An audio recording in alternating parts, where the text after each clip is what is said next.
informed that the Prime Minister was minded to make a political appointment in the role of ambassador. So that predates my time as a Chief of Staff. At the time, I was working in opposition and I wasn't working as part of the transition team.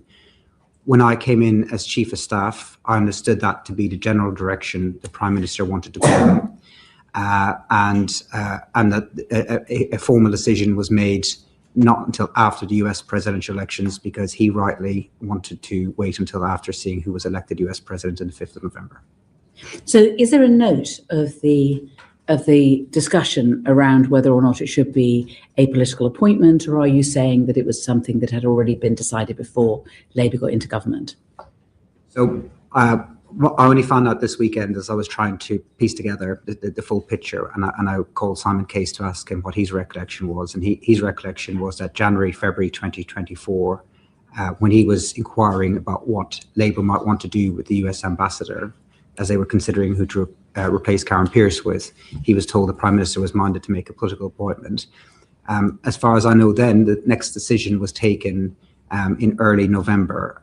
So the decision by the Prime Minister was formally taken in early November after the US presidential election. So I've seen a box note that went from the Prime Minister's private office, his foreign policy private office, and his PPS, and which asked him explicitly would he like to go ahead with a political appointment or make a civil service appointment. I don't recall any conversation about that. And then the next thing is that he is requesting who could potentially fill that post. That's the box note of the 11th of November, which is on page 2 of the humble address materials, and it's a PS note to the Prime Minister. Yes, it talks about that the current ambassador to Washington has been making good inroads with the Trump team, and then talks about on timing of appointment and announcement. It's talking about what the options are essentially. I didn't input into that box note. No. And neither did anybody else, it looks like. When it comes to the Prime Minister's comments on it or the Outer Office comments, there wasn't anything on that. So I don't think there was any input from any of the SPADs into that. It was just a straightforward, what would you like to do, Prime Minister? But there wasn't a recommendation. There was a list of candidates.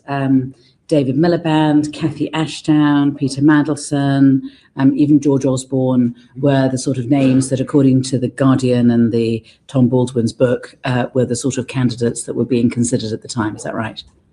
Those sound like the right names to me. I think that I don't recall there being much discussion ahead of the US presidential election. I think the Prime Minister wanted to rightly wait to see the outcome of that.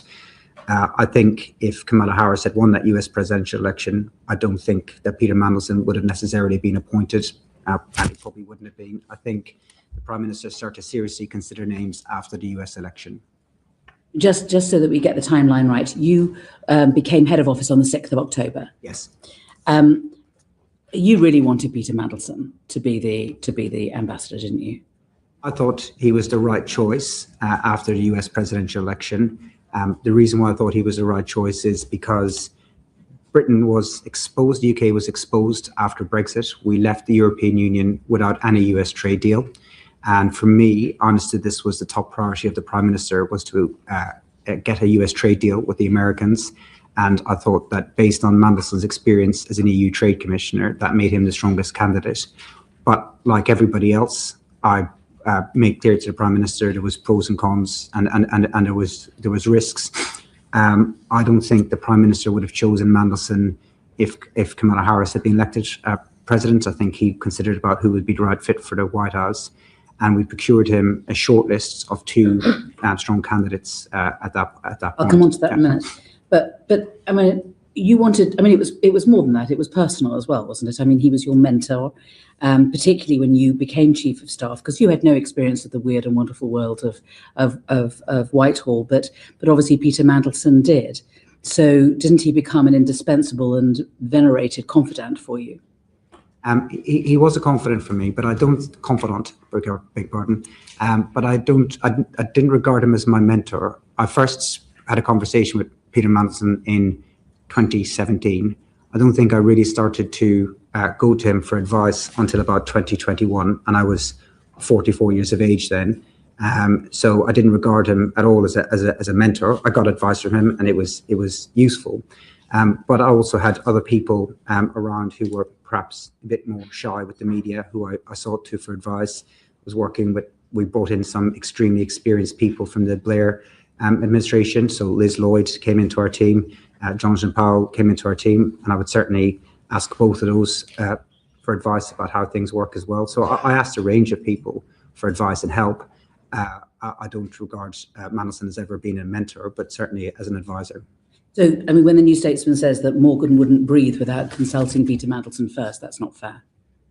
Yeah, you forgive me if I don't believe everything that's written about me in the papers, but I don't think that was true. He was somebody who I sought for advice, but both when I was campaign director and as chief of staff, I built a wide network of people who had done jobs similar to mine in the past, going back decades in the Labour Party. And I will go into. I mean, I really wanted to just sort of start with. I mean, you began by working for Excalibur, didn't you? Which was run by Peter Mandelson. It was an attack and rebuttal unit, basically, in '97, and you worked on that. And one of the things was to also do work on Labour MPs who might be perceived as disloyal.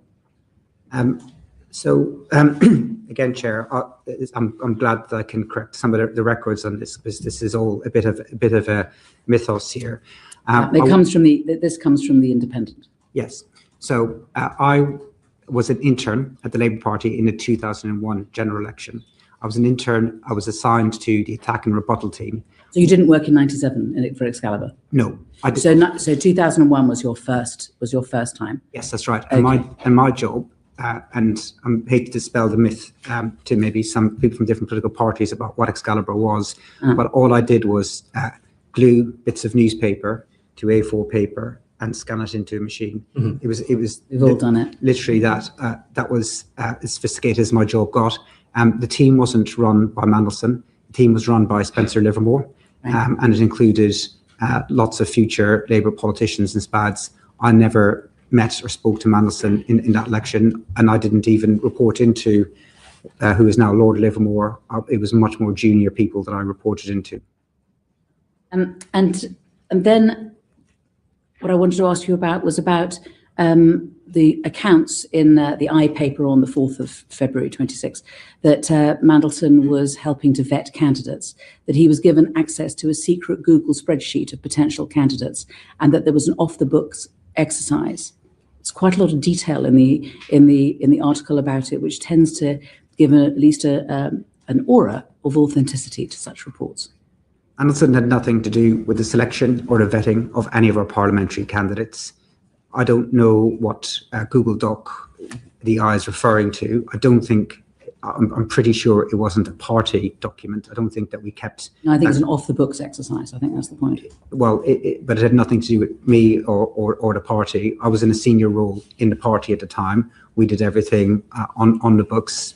There might have been other people compiling their own lists, but his role had no official impact on the selection of our candidates. Our vetting was done by a team inside HQ, and it was all to do with.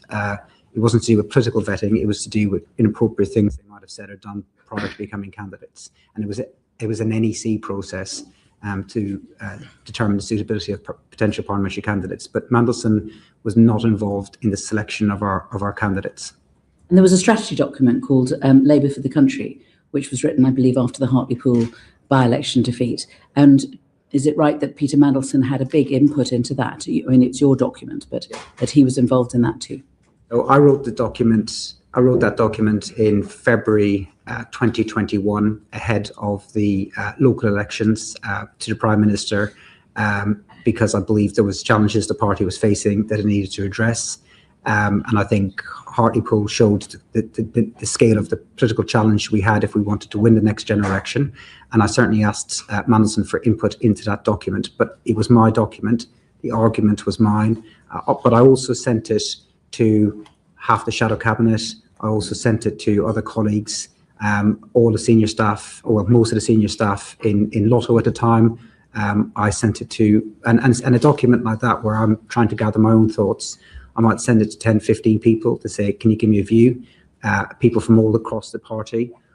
But like I said earlier about Mandelson, most of the people who I would go to for advice were much shyer with the media. So you could quite easily put 15 contributors towards a document like that. But it was my document, and it was my argument that I wanted to make to the leader of the party at the time about the direction I thought we needed to take. After Angela Rayner resigned, and when there was the reshuffle on the 5th of September 2025, it's claimed that Peter Mandelson masterminded the reshuffle. In fact, there's a quote, "This is not normal. He was US ambassador. Why was he masterminding the reshuffle?" This is reported in the Daily Mail. Patrick Maguire says that on the day of the reshuffle, Peter Mandelson was in number 10 and wouldn't leave. And according to the New Statesman, just before his sacking, Mandelson had been in number 10 to advise on the first cabinet reshuffle. Again, I'm very pleased I get the chance to correct the record on this. Mandelson was in the cabinet office and then understood came into number 10 on the day of the reshuffle, but he was not involved in the reshuffle. The reshuffle was extremely challenging because it was a bad day for our party, for the government. We had just lost the Deputy Prime Minister, and we needed to reorganise the government at pace, and the Prime Minister wanted to go ahead and do that. The text messages from Mandelson to me on the day, I believe, will be made available at the humble address. I can't remember precisely what he said, but he texted me his thoughts, and I have to say, on a reshuffle day, I get texted a lot of thoughts from a lot of people. The people who I would respond to and get back to would be cabinet members or other senior staff to ask them their views. I did not respond to any of Mandelson's texts. The text messages set out ideas of people that he thought should be in particular positions. None of his suggestions actually came out to be the case, so his ideas were not followed up. I don't mind getting ideas, but I didn't have a conversation with him about his ideas. He asked me to see me. I don't think I actually bumped into him. I may have done, but I definitely didn't discuss the reshuffle with him.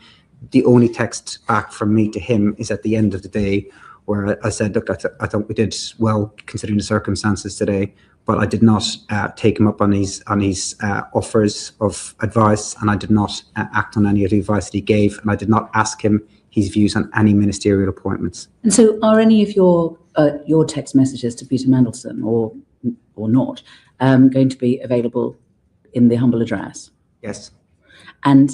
And why is he texting you if you're both at number 10 on the same day? Because he's not in the room. And you didn't bump into him? I might have bumped into him. I don't recall, but I certainly didn't ask him his views.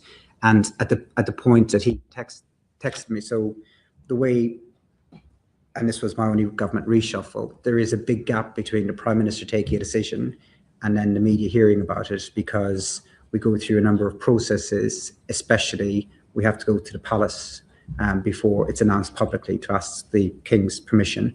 So by the time we get to the afternoon, all of the work is done and you're making phone calls, and where the staff move on to is the next day.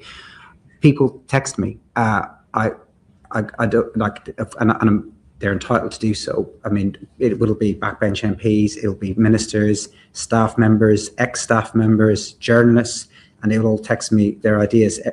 Everyone has an idea of how to make. This is the American. This is the ambassador to the United States of America. He's in number 10 on the day of a reshuffle. I mean, it does look odd. At the very least, will you accept that? It wasn't a planned reshuffle. If we had all hoped the day before that the former Deputy Prime Minister Angela Rayner would get cleared and that we wouldn't have had to do a reshuffle. That was our hope. Had Laurie Magnus gone another way, we wouldn't have had a reshuffle at all. So Mandelson wouldn't have been able to just arrive out of thin air. He happened to be in the cabinet office that day, and I don't know why he walked into number 10. But in the room, which we were organising the reshuffle, there was the Prime Minister. There was the Chief Whip, I think, came in once he had been appointed new, or maybe he was there the next day. And then there was a handful of his senior staff. Mandelson was not in the room. The Prime Minister did not seek his advice. But as Chief of Staff, on a reshuffle day, and it was true in opposition, I get a lot of text messages from people, and most of them I don't even read. I'll pay attention to the ones I get from cabinet members or from senior staff with their ideas, and most of the rest of them I just filter out. And at the end of the day, I go back to them and say thanks for your input. I don't know why he did it, but people do it. All right. Well, let's go back to the appointment of him as ambassador. So there were a number of problems before he could become ambassador to the United States. I mean, the first being that he wanted to be Chancellor of Oxford and ambassador at the same time. So, I mean, he said on a podcast, the Times pod on the 12th of the 11th, 24, that he thought that he could do both jobs. Now, is it right that you asked for official advice on whether or not the role of ambassador to the United States could be part-time? I don't recall, but I don't recall that I asked if it could be part-time. So I'm relying in particular on an article in The Observer on the 4th of February 26. Morgan McSweeney sought official advice over whether Peter Mandelson, who resigned from the Lords this week in disgrace, could be the UK ambassador to the US and Chancellor of the University of Oxford at the same time, sources have claimed. I don't have any recollection of it. And officials had to explain that being His Majesty's ambassador in Washington was a full-time job in Washington. So I do remember thinking that at the time, that it was a full-time job. I understood that. So, like I said, at the time that he was doing that, I think that had Kamala Harris won the US presidential elections, I don't think he would have gotten the job. He was certainly lobbying for the job. He did, but I think that Oxford University shows he was also hedging because he didn't know whether he was going to get it or didn't think he was going to get it. So he was also looking at other opportunities. He did say to me when he was saying to me that he was interested in the job, that he was also going for Oxford University. And my view to him was these are incompatible. I don't see how you could do both. So if you're telling him that it's incompatible, then you wouldn't be asking for official advice on whether he could do it part-time? I don't think I would have, but I can't say for certain if I... Why wouldn't you remember something like that? I mean, it is pretty interesting. I can't remember doing so. So I think you're right. I'd remember it if I would have, but I can't remember ever doing so. Okay. I mean, one of the other problems was that Keir didn't like him. I mean, again, for the New Statesman, Keir doesn't even like him and never really has. He's not Keir's sort of person. And the Foreign Office definitely didn't like him, as far as we can tell. And then, of course, there's all the red flags. So all of these things are problems, getting in the way of Peter Mandelson becoming ambassador. But you still wanted him to be ambassador, right? At the time in Downing Street, there was conversations about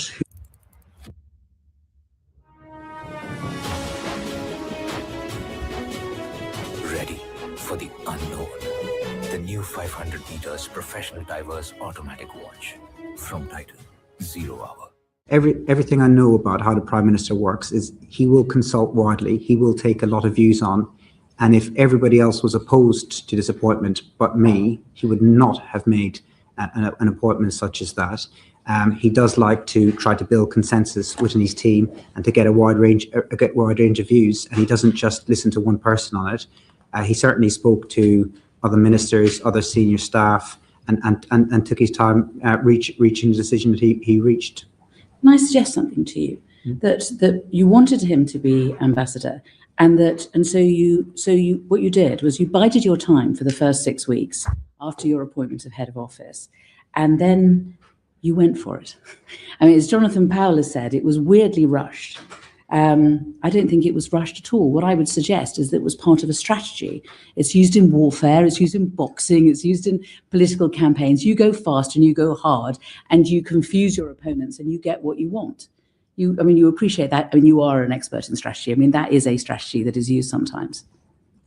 That wasn't any strategy that I deployed. When I came in as Chief of Staff, we had big challenges in Downing Street. We had to reset Downing Street. We had a new PPS. One of my priorities was hiring more senior staff into the building because I thought we didn't have enough experience.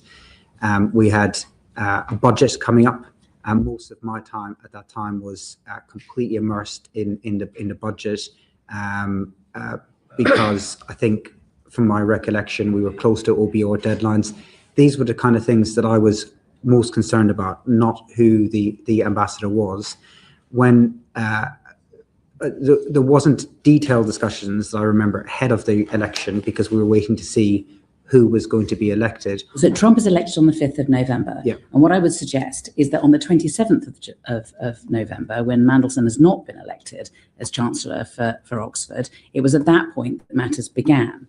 And that you had between the 27th of November and the 4th of December when the due diligence started. So it's very quickly after Mandelson is available as a candidate, we're doing due diligence. And we did due diligence not just for Peter Mandelson, but for another candidate at least as well. Is that right? Yes. And then we've got in between the 4th of December of due diligence being done and the 11th of December. And on the 11th of December, according to one of the box notes that we've seen, Mandelson's now the leading candidate. So what happened between the 4th of December and the 11th of December for Mandelson to become the lead candidate? What happened in early December? So I would disagree a little bit with the sequence of events. Before a consideration was given to who should be the political appointment, the first thing that had to happen was the Prime Minister himself had to decide, did he want a political appointment or did he want to go ahead with a civil service appointment. I didn't write into that box note. I think neither did the Prime Minister. Well, I can't speak for what he wrote and didn't wrote. I can speak. You're in charge of his office. There's no note at any stage of, as far as we understand it, unless something, we're about to get something, of the Prime Minister making a decision that he wanted to have a political appointment. There's no note of that, or the thought process in relation to that. And then there's no note, oh, actually, I've now thought about it, I want Peter Mandelson. There's no note from the Prime Minister on that either. So if I take each one of these decisions separately, yeah. The first decision he had to make was, did he want a political appointment or not? And I didn't write into that note that I thought that there should be a political appointment. He would have made his decision, and he would have told his PPS what he wanted to do, and then his PPS said, now we need to procure candidates. So he could have gone in a different direction at that point, and that would have been the end of it, and we'd have gone ahead with appointing a civil servant as ambassador. So he could have gone in a different direction. I didn't have any strong disagreements with anyone in number 10 that I can recall. Like everyone else, I could see there was pros and cons in the appointment, and I worried that it would go wrong. So I didn't try to push anything through. We procured two strong candidates for him. One was Mandelson, and the other was George Osborne, the former Chancellor of the Exchequer, who I had met as part of it. And my view was that we had, and I said to the Prime Minister, you have two appointable candidates. Others agreed that there was two appointable candidates. I can't recall anyone saying that Mandelson was not appointable. So what happened in early December was that you went to the United States, and you went with Jonathan Powell. And as far as I understand it, when you were in the United States, you were given a clear message from the Trump team that actually they weren't keen on Peter Mandelson and that they wanted to have Karen Pierce hanging on. So, I mean, did you tell the Prime Minister that? And is there a note of you telling the Prime Minister that? So it's half right. So this is Politico, the 20th of the 3rd, 26th. They didn't talk to me about Mandelson. They made clear that Karen Pierce was doing a wonderful job, and that they would be content with her remaining in post. But I did, as part of the process, talk to Foreign Office officials that I knew, who also approached me directly as well. I spoke to people that I knew in the US system, and I got a wide range of views, and quite a lot of views were coming back in support of Mandelson as a candidate. As I said, if the Prime Minister was hearing overwhelmingly against Mandelson, he might have made another decision. But he was getting a lot of views at the time. He was listening to people. He does listen to his senior staff. He does listen to his ministers before reaching a decision. So I think if it was just me arguing for it, I don't think he'd have made that appointment. So we've got that, and we've also, of course, got all the stuff that's come out of the due diligence. And on the box note that I've been referring to on the 11th of the 12th, it says, Chief of Staff has discussed candidates with you, with the lead candidate being Peter Mandelson. So here he is, he's now lead candidate. So how did you manage to persuade the Prime Minister that he should be the lead candidate, given what you'd heard in America and given what was in the due diligence? So what I'd heard in America is mixed views. There were some people I spoke to there that you've told us that said that Mandelson was a strong candidate. My view is that he was the lead candidate because of his experience as an EU trade commissioner and the political skills that I thought he could bring to the table. No, because it's not your opinion that's important. It's the Chief of Staff has discussed candidates with you, with the lead candidate being Peter Mandelson. I mean, it is supposed to be the Prime Minister's decision, not your decision. Yes. It's a Prime Minister's decision. And the Chief of Staff has discussed Peter's relationship with Jeffrey Epstein, which we will go through with you, but your Director of Communications is satisfied with his responses to questions about contact. Do you think it's appropriate when doing due diligence for you as a friend of Peter Mandelson to speak to the Prime Minister and for his responses to be measured by another friend of Peter Mandelson, Matthew Doyle? And for that information to be put before the Prime Minister as a basis upon which they can make a decision. So I agree, and I think that when I look back on it, I certainly think it would have been much better if I'd asked Pet to ask those follow-up questions. I guess my thinking at the time was I put follow-up questions to him in writing, and that if a senior member of staff did that he would feel more obligated to give the truth and the full truth. I didn't feel that I got that back from him. But it wasn't my decision. It was the Prime Minister's decision, and he saw the DV as part of that decision. And so between the 11th of December, when Mandelson's the lead candidate, and writing to the King and telling the King that, advising the King that this should be the candidate, what happens? Is there a decision made at that point that Peter Mandelson should be the ambassador? And where is the note to show that the decision was made and how the decision was made? So I tried to get the times as best as I possibly could and dates, but you have to forgive me a bit because I don't have access to my number 10 diary or the Prime Minister's diary. So if I make a mistake, it's not intentional. No, it's fine. So I'll try to give you as best as I can. So I think three things worth saying. The Prime Minister will be talking to people at that time, saying, what do you think? Everyone will be giving him pros and cons. That's for sure. He will take a view based on a rounded view. Then the last meeting I recall where he said, this is the direction I want to go in, was with an independent Jonathan Powell and me and him. And then after that, and it might have been the same day or the day before, is when an independent wrote to Philip Barton to say the Prime Minister would like to make a political decision. So that was the last meeting that he had. And in that meeting, he would have conducted that meeting the way he always does, which is to make sure everyone in the room has their view. And then what date did you say this was? I've missed it. This would have been either on the day or the day before, or a few days before an independent wrote officially to Philip Barton. So when an independent wrote to Philip Barton to say, can we begin the necessary arrangements and get Mandelson in place? We're talking like 15th, 16th, something 18th, about that. 17th, 18th. Yeah. So he would have had a meeting then. He would have said, right, what are we going to do here? Let me get your views. And then he'd have said, we're going to go with Mandelson. Okay. During those 7 days, was there an agreement between the Prime Minister, between you, that what you should do is tell the King, tell the incoming President, announce the fanfare, but all of it always knowing that it would depend on his vetting? And would it be whether it was so during when this meeting was happening? Is it like, well, we're going to do this, and we're going to do this, and we're going to do this, but obviously it's all dependent on vetting? So I wasn't involved in any decisions about when to tell the King.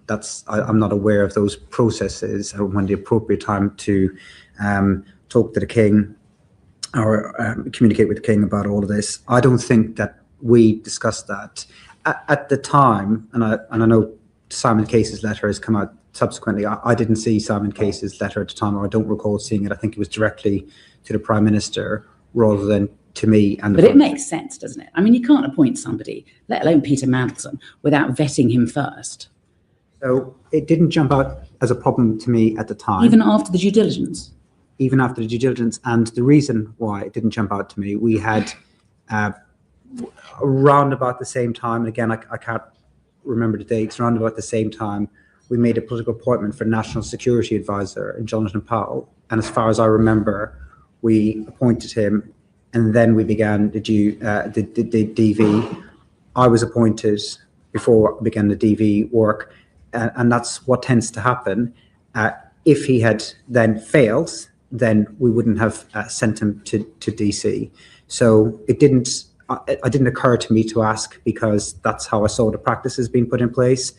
I think the Prime Minister is right in saying that shouldn't happen, and I think that he's now made a decision that won't happen again in the future. But as a strategy man, don't you think it's a bit odd? Let's at least look at it this way. It's a bit odd to, essentially, what you've done is you've briefed the press, you've told the King, you've told the incoming president, he started being paid, he's got his pass, all of these sort of things have happened, and then you do the due diligence. So at that point, due diligence had said, no, sorry, really too risky, can't do this, and he'd imagine the storm. Sorry, no, due diligence had been done. DV. Sorry. DV. You're absolutely right. You're absolutely right. So yeah, it would have been very embarrassing for us.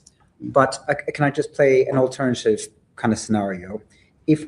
So at the time, it didn't jump out to me as a problem. We appointed, as I said, I got appointed before I completed all my necessary work. Jonathan Powell got appointed too before the necessary work. If Mandelson's DV had been a problem, it would have been an embarrassment for us. It would have been a much bigger problem for him. But there's an alternative scenario, which is that we had, say, we're going to do DV before we talk to the palace or before we talk to the US administration. The chances of, unfortunately, the chances in government of there being a leak anyway would have been a problem. Either way, if your lead candidate fails DV, it is embarrassing, but it's far preferable to pull that candidate at that point than to go any further. If that happens to your candidate and your candidate blows up and you have to pull them out, that's what happens.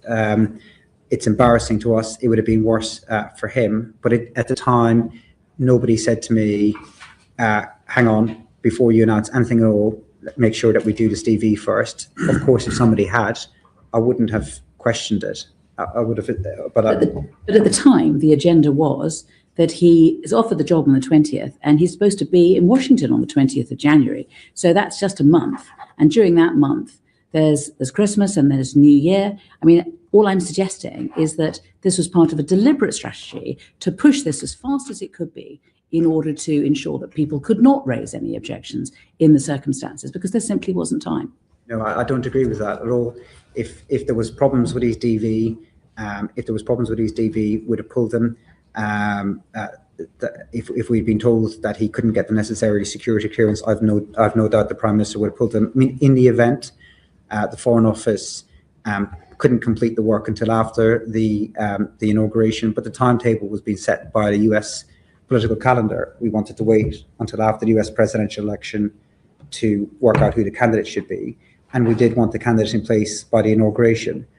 But it wasn't a big deal that he wasn't in place by the inauguration. He was in place, I think it was about 2-3 weeks later. So this is my last question. So do you think that when the chance came for you to give Peter Mandelson his last job, you stopped thinking about what was best for the government? Really, you stopped thinking about what was best for the country. And you just thought, I want to give this job, this great job, to one of my heroes. And it became an obsession. And it may be that the Prime Minister can be criticised for giving you this leeway, but it was a leeway that you abused. And you stopped thinking strategically. You closed your eyes to the risks. You didn't consult the necessary people, the Prime Minister, the Foreign Secretary. You railroaded this through as fast as you could before anyone could realise what had hit them. I don't think that's true. I certainly spoke to the Foreign Secretary a number of times. I have then Foreign Secretary. I have a very good relationship with the Deputy Prime Minister. I've known him for very, very many years, and I would certainly have spoken to him extensively at the time. I don't regard Mandelson as a hero. I think that's an exaggeration of the kind of relationship that I had with him. In every advice that I gave to the Prime Minister, hand on heart, I thought I was operating with a motive in the national interest. In politics, you over decades, you know a lot of people. I've had to, in 20 years in politics, I've had to fire friends from jobs.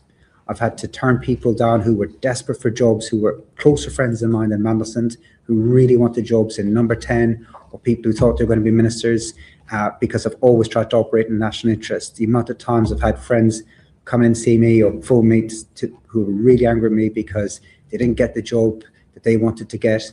That's what politics is.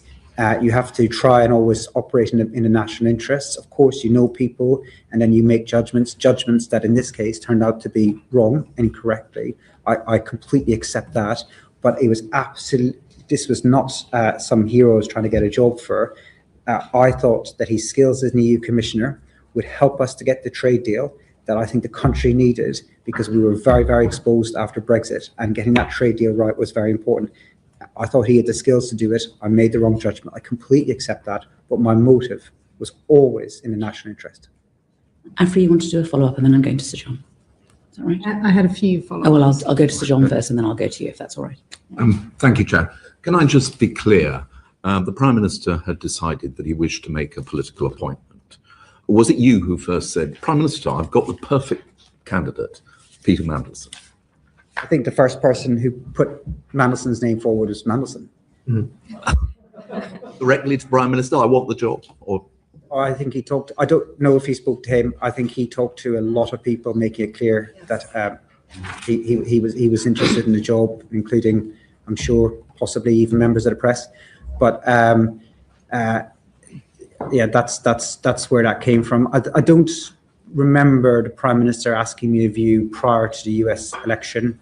I think, but I can't remember, but I think he was keeping his cards close to his chest, waiting to see the outcome of that election. And I think there would have been, for a Labour administration, a broader range of candidates available to him had the Democrats won that election. You've set out why you think he was well qualified to do the job, but you've also known him for a very long time, and you will also be fully aware of the fact that he had twice had to resign from the cabinet, that he had business interests with China, that he had a close friendship with Jeffrey Epstein, and also that he was friends with Oleg Deripaska, who was a confidant of Vladimir Putin.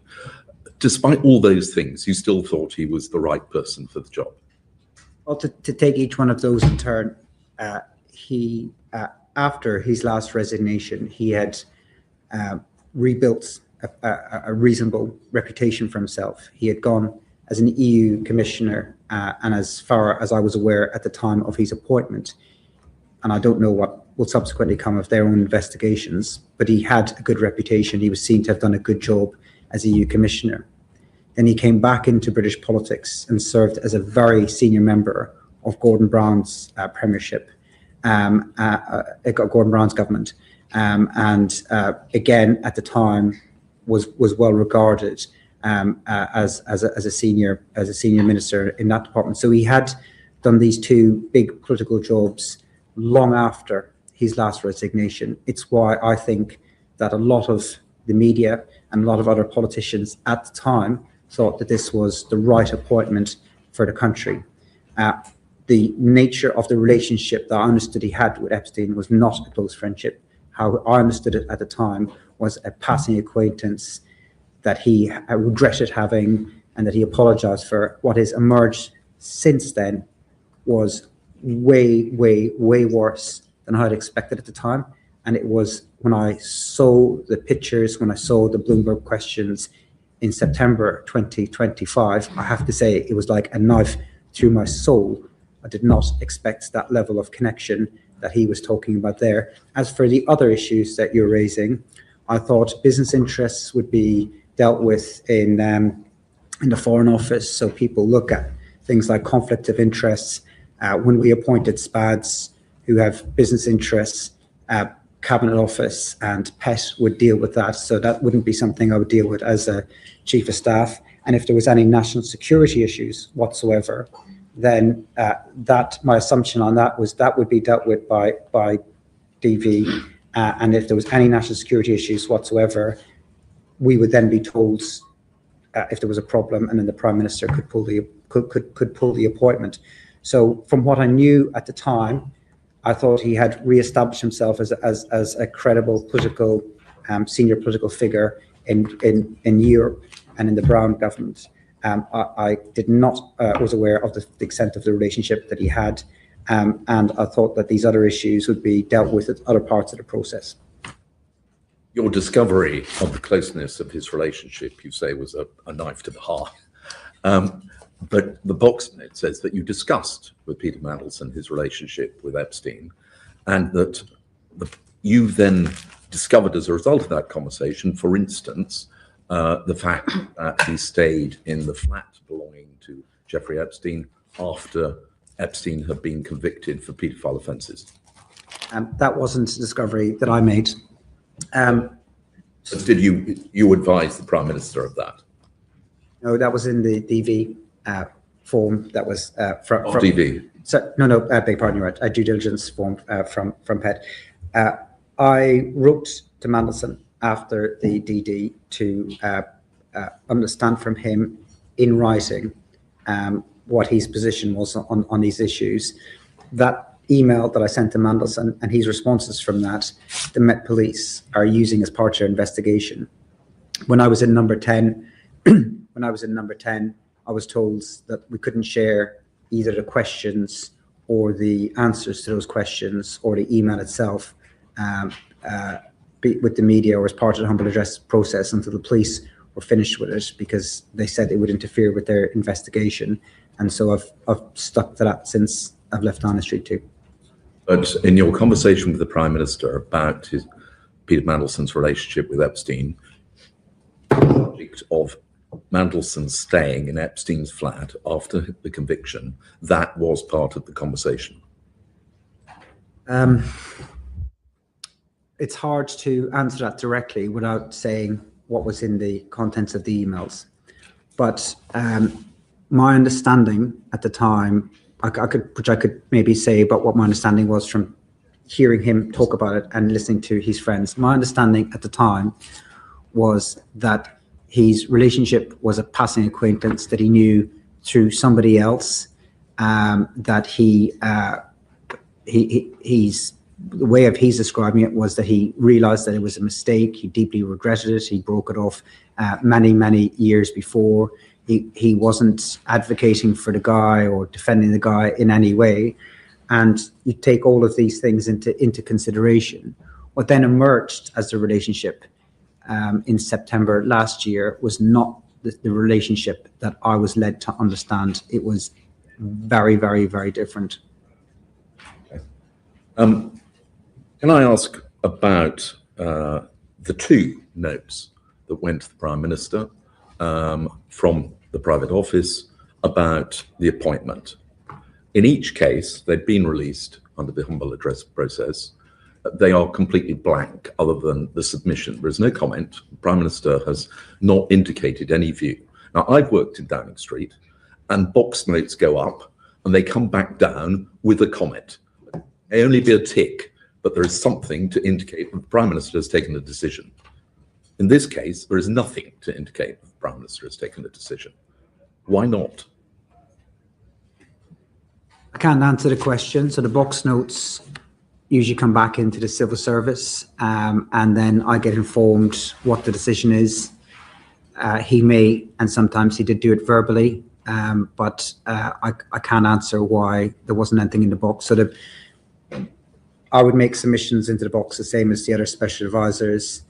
They would be collated by his PPS, then they would go to the Prime Minister, and then the Prime Minister would send it back through the system I didn't ask to see the box note. I would sometimes ask to see a box note if I was unsure what the decision was, or if I wanted to understand a bit more about his thinking. But generally speaking, I just took whatever the civil service said. But I don't know why he didn't tick. Maybe he spoke to his team. Well, that's the alternative, that he didn't indicate in writing. He said, I would like to have a meeting to discuss this. But if such a meeting took place, there would be a record of it. And there is no record that has been released. Again, I can't answer as to why that was. I wasn't the person who was keeping records.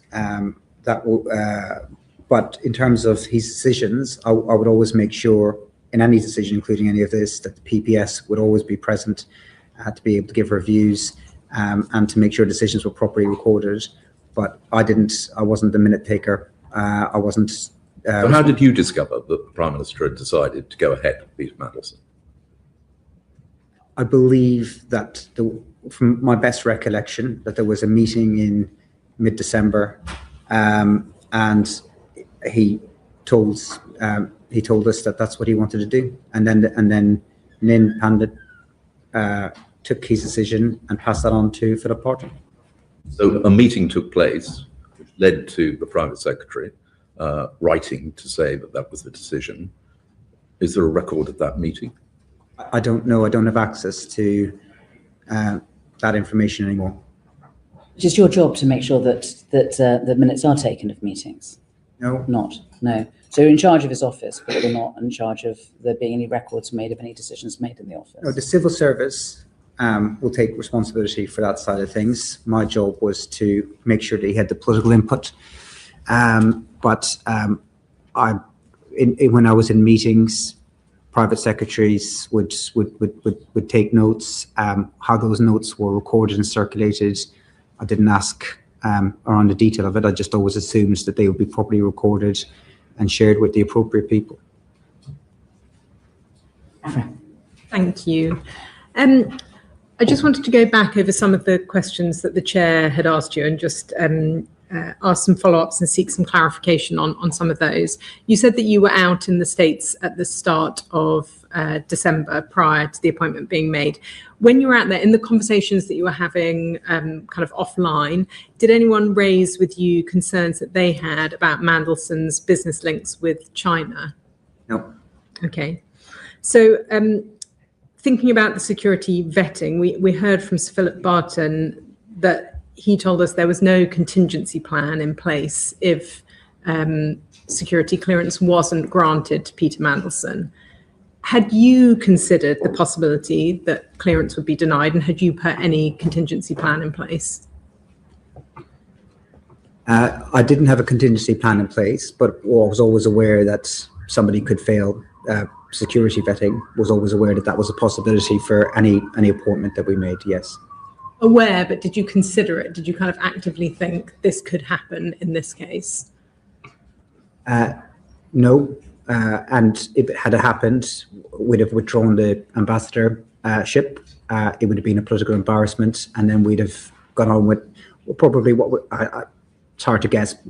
Karen Pearce would have asked Karen Pearce, I think, to stay on probably, and then we'd have thought about what would be the next steps. You clearly felt that Peter Mandelson was the right person for the job. You'd recommended him to the Prime Minister, although you have said that you believe the Prime Minister would have sought a wide range of opinions. Despite the fact that you ultimately resigned over your advice to the Prime Minister, would you say that he was the person in full knowledge of all of the information who made the decision to appoint Mandelson to that role? He had all the knowledge that I had, but I don't know what other knowledge, and this is part of what this committee is looking at, what he should have otherwise have been told or not told, but he had all the knowledge that I had, yes. And that he was the one who ultimately will have made the decision, not being persuaded or kind of doing what somebody else wanted him to do? Yes, the Prime Minister takes the decision, yes. Okay. So, so Oliver Robbins, who obviously is the former Permanent Under-Secretary at the Foreign Office, he has now lost his job. And the PM said when he was asked that he didn't accept the explanation as to why he overruled the verdict of security vetters, and that's why he sacked him. Do you think somebody should be sacked for an error of judgment? Sorry, if I could add one last thing to your previous question, if that's okay, which is that the Prime Minister was aware of everything that I was aware of, but the Prime Minister wasn't aware of enough, not because of advisors or civil servants, because Mandelson himself wasn't open enough with him. And that really is the big problem in all of this. And Mandelson said, this is everything, and defended himself on the truth. I don't think that he'd have come close to being appointed. So the Prime Minister did not have enough information because Mandelson did not share the necessary information with him. He had ample opportunity to do so and did not. And that is where, above all else, that is where this was let down. If he had been honest, like any other person, and the thing that I always thought about Mandelson was I thought he cared about his party and he loved his country. So I banked that he would at least be honest with his Prime Minister in such a post. And I think that's where really it was let down. So I don't think that the Prime Minister had all the necessary information to make the decision. Sorry, I've now forgot your next question. Beg your pardon. That's okay. And thank you for your answer on that. I must say it appeared to me that there was a significant amount of information that had come forward in the due diligence, but I think there may be some questions from others on that, so I won't push on that now. My question was about Sir Oliver Robbins and the decision by the Prime Minister to sack him. And I wanted to know, given the reasoning that the Prime Minister gave in the chamber, do you think that someone should be sacked for an error of judgment? I can't really comment on what happened with Oliver Robbins. Sir Ollie, I'd left Downing Street at the time, but I know how the Prime Minister works, and I think whatever decision he takes, he will always have been weighing up everything, including listening to people. But I can't really comment on that decision because I left Downing Street at the time. So you think that he will have sought sufficient information that he wouldn't have needed to carry out a fuller investigation, but perhaps suspending him rather than immediately sacking him from the job? I can't say what he did and didn't do because it was after my time in Downing Street, so I'm not privy to any of this information. But how the Prime Minister works, yes, I think he'd have got the necessary information before reaching a conclusion. And I just wanted to check, because you talked about the process that Jonathan Powell had gone through, as far as you understood, in terms of going through developed vetting before he took up the political appointment of being National Security Advisor. But I understand prior to that he was already a special envoy for the British Indian Ocean Territory. Would he not have had developed vetting in that role? I don't know. Okay. And just wanted to ask you a couple of final questions in relation to Matthew Doyle. We heard from Sir Oliver Robbins that the Prime Minister had inquired, as I'm sure you're aware, about a diplomatic role for Matthew Doyle. Why do you think that the Prime Minister didn't want David Lammy, who was the Foreign Secretary at the time, to be told about that request and those inquiries? So it was what was happening at the time was it was clear that Matthew Doyle's time in government was coming to an end. And the Prime Minister wanted me as part of that to discuss with Matthew Doyle next steps, because these are difficult conversations. And the Prime Minister wanted me to convey to him that if he had wanted to stay in government, that he should consider doing so because he had extensive experience in government. The private office asked what vacancies that Matthew Doyle might apply for. There was no suggestion at any point that he would be imposed in. If he had wanted to work in the Foreign Office, Matthew Doyle would have had to apply for any of those posts the same as anybody else. The reason why, I'm sure, but it wasn't my email, but the reason why I'm sure the private office said, please don't discuss this with anyone, including the Foreign Secretary, is because it was a delicate HR issue. Somebody's leaving their job. You don't want a lot of people knowing it.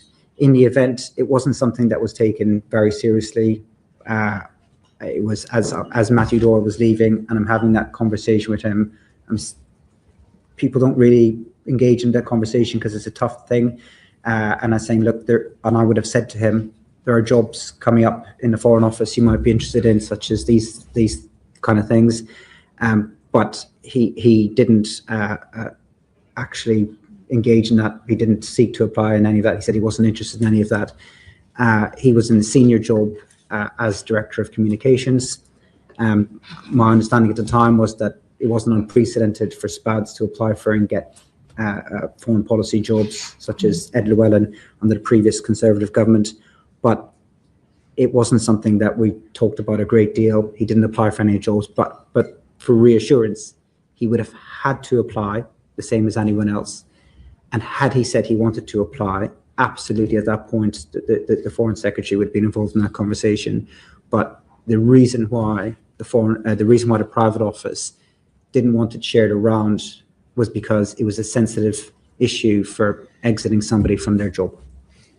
So if your answer is that he would have to apply in answer to an advert, like anyone else, like Equal Opportunities policy says, then why does anybody need to ring anybody else up? Well, because the Prime Minister wanted to say to Matthew Doyle, look, you've done a good job, but we have to change the direction that we're going in comms. There's other jobs coming up. It was more about a kind of softer landing. There was no suggestion in any conversation that anyone had with me that there was a desire to impose him into any job. All I said to him when he was leaving was, look, there's these jobs coming up, would you be interested in them? But he wasn't. So that was the end of the conversation. And the only reason to keep the circle of people knowing limited was because it was a HR issue, and we just don't want to have those wider discussions. We want to have those discussions with as few as people as possible. But I don't think this was a big conversation with anyone. I think it was all the Prime Minister saying, look, can you have this with him? Well, he wanted to, I mean, they are difficult conversations. He wanted Matthew Doyle to be able to land on his feet somewhere, and he wanted to encourage him to apply for the next thing. And then part of that is telling to people, look, there is time to move on, but there are other opportunities out there. So, I mean, you say it wasn't a big conversation, but obviously it went to the head of the diplomatic service. So that's quite a senior conversation to be having.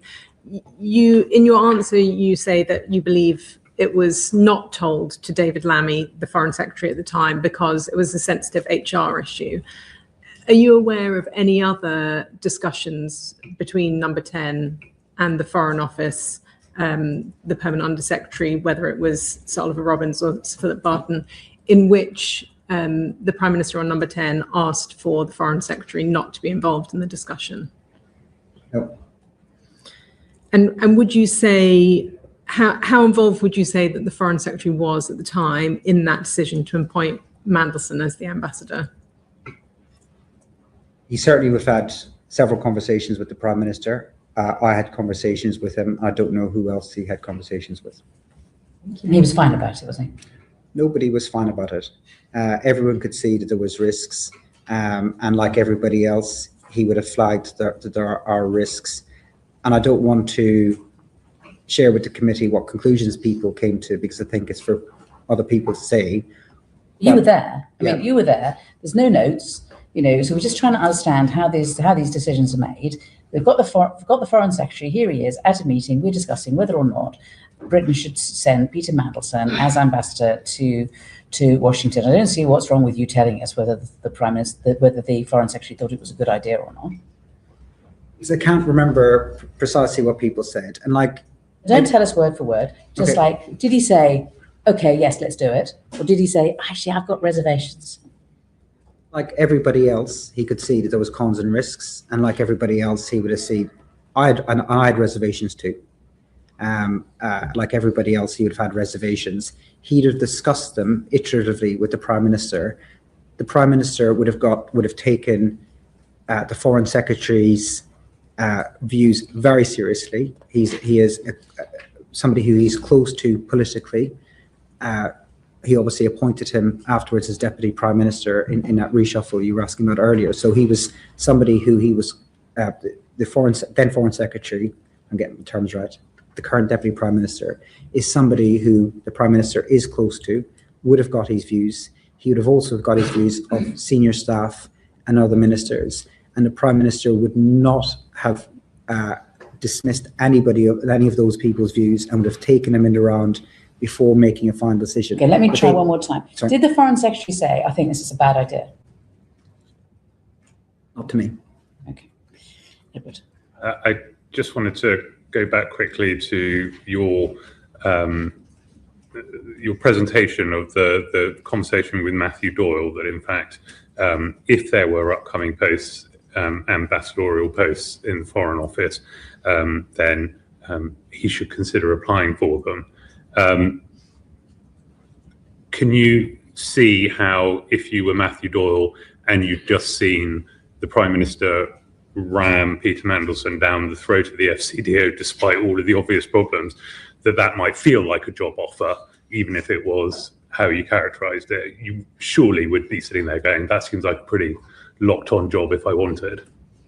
I don't think that the Prime Minister conducted himself in the way that you were suggesting. He was told by the Cabinet Secretary that he was allowed to make a political appointment, and he made his political decision about who he thought the candidate should be. It's then for the machine to implement the Prime Minister's decision. Sorry, and certainly not the way I would have put it to Matthew Doyle when he was leaving.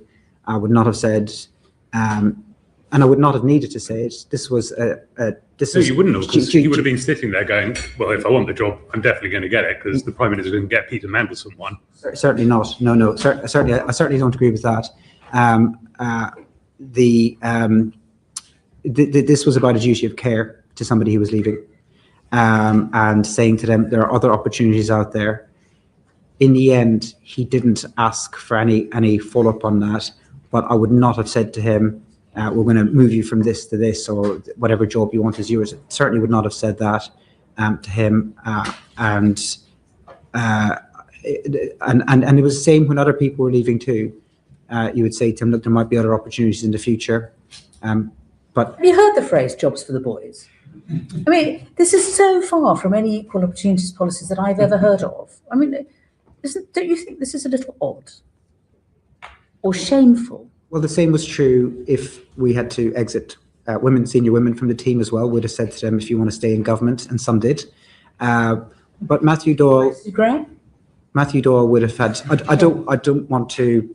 I'm just saying, talking about senior women. I mean, what job was she given, for example? Some of the regions. So, Sue Gray's now in the House of Lords, but this isn't about. He wasn't promised a job, and had he applied for the job, then the Foreign Office would have considered his application the same as anyone else, and the equalities and all of the other necessary procedures would have had to follow in any direction. So he was. Sorry, Mr. McSweeney, that is not what Sir Ollie Robbins told us. Sir Ollie Robbins told us that Matthew Doyle's name was another one that was floated as a political appointee, which, given that when the Prime Minister politically appointed Mandelson, it was a lock, it would be fair to assume, if you're Matthew Doyle, that effectively the similar guarantee was being made to him. I wasn't asked to. I didn't send that email to him. It was the opposite, though, of jobs for boys. He was losing his job, and all I said to him was there might be other opportunities. It was never followed up, and I was not told by anybody, not by the Prime Minister or the private office, you need to go and promise him a job. It was just a simple duty of care conversation. You're leaving the job. There are other opportunities in the future. Do you want to explore them? And it was no, and that was the end of the conversation. Excellent.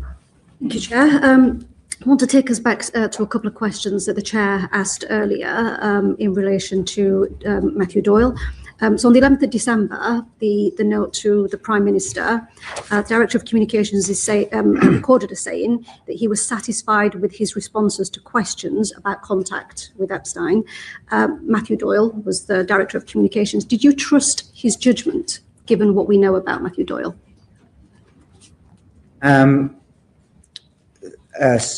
Trust his judgment, given what we know, beg your pardon. Do you trust Matthew Doyle's judgment in relation to that particular, that he was satisfied with his responses to questions in relation to his contact, Mandelson's contact with Epstein? So Matthew Doyle submitted his view into the Prime Minister, and it would be for the Prime Minister to decide whether he took that view on board or decided not to take the view on board. In terms of what I did, was I gave the answers or answered the answers with the Prime Minister, but I didn't put a lot of weight on my own judgment on what Matthew Doyle thought at the time. Okay, so there was a fact-finding call between the General Counsel to the Prime Minister and Matthew Doyle, where he's reflecting back on some of the conversations there. It's noted there that Lord Mandelson is a personal friend of Matthew Doyle, and that he had a number of conversations with yourself, many of which were one-to-one, and there was quite a lot of back and forth, which resulted in 3 specific questions. What were those 3 specific questions? So they were all questions that came from wanting clarification around the due diligence report, and on the point of who should have been asking him those questions. It's my view now that we should have asked PET to ask those questions. What were the themes of those 3 questions? So they were questions in relation to the due diligence reports, but they are questions that the police have now got that email, and so does the government, and so does Number 10. But they've asked for, at the time I was in Number 10, I was told that the police did not want these questions or their answers released. They will be released as part of the as part of the humble address process, but when the police are finished with it. So until then, I don't feel that I can say what the questions were. Okay, and do you think that given the scale of the appointment that 3 questions were sufficient enough to interrogate Mandelson?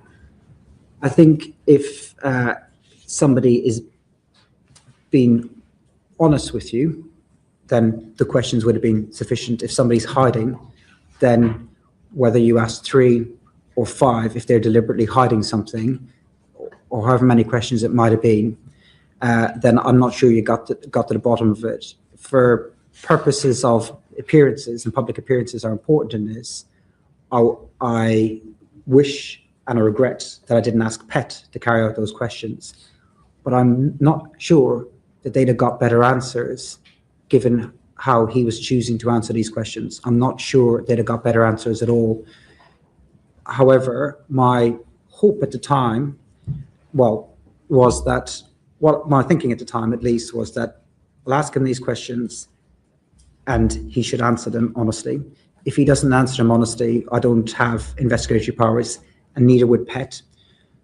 But there was 2 other mechanisms that I thought might catch a problem. One was he had been such a public figure for so long and had media scrutiny, actually worked for the media, that if there was anything where he had said something to me that the media later uncovered, then there would be gaps. I also thought that DV would expose if there was any further risks. So I thought those were the other next steps where there was some safeguards in place.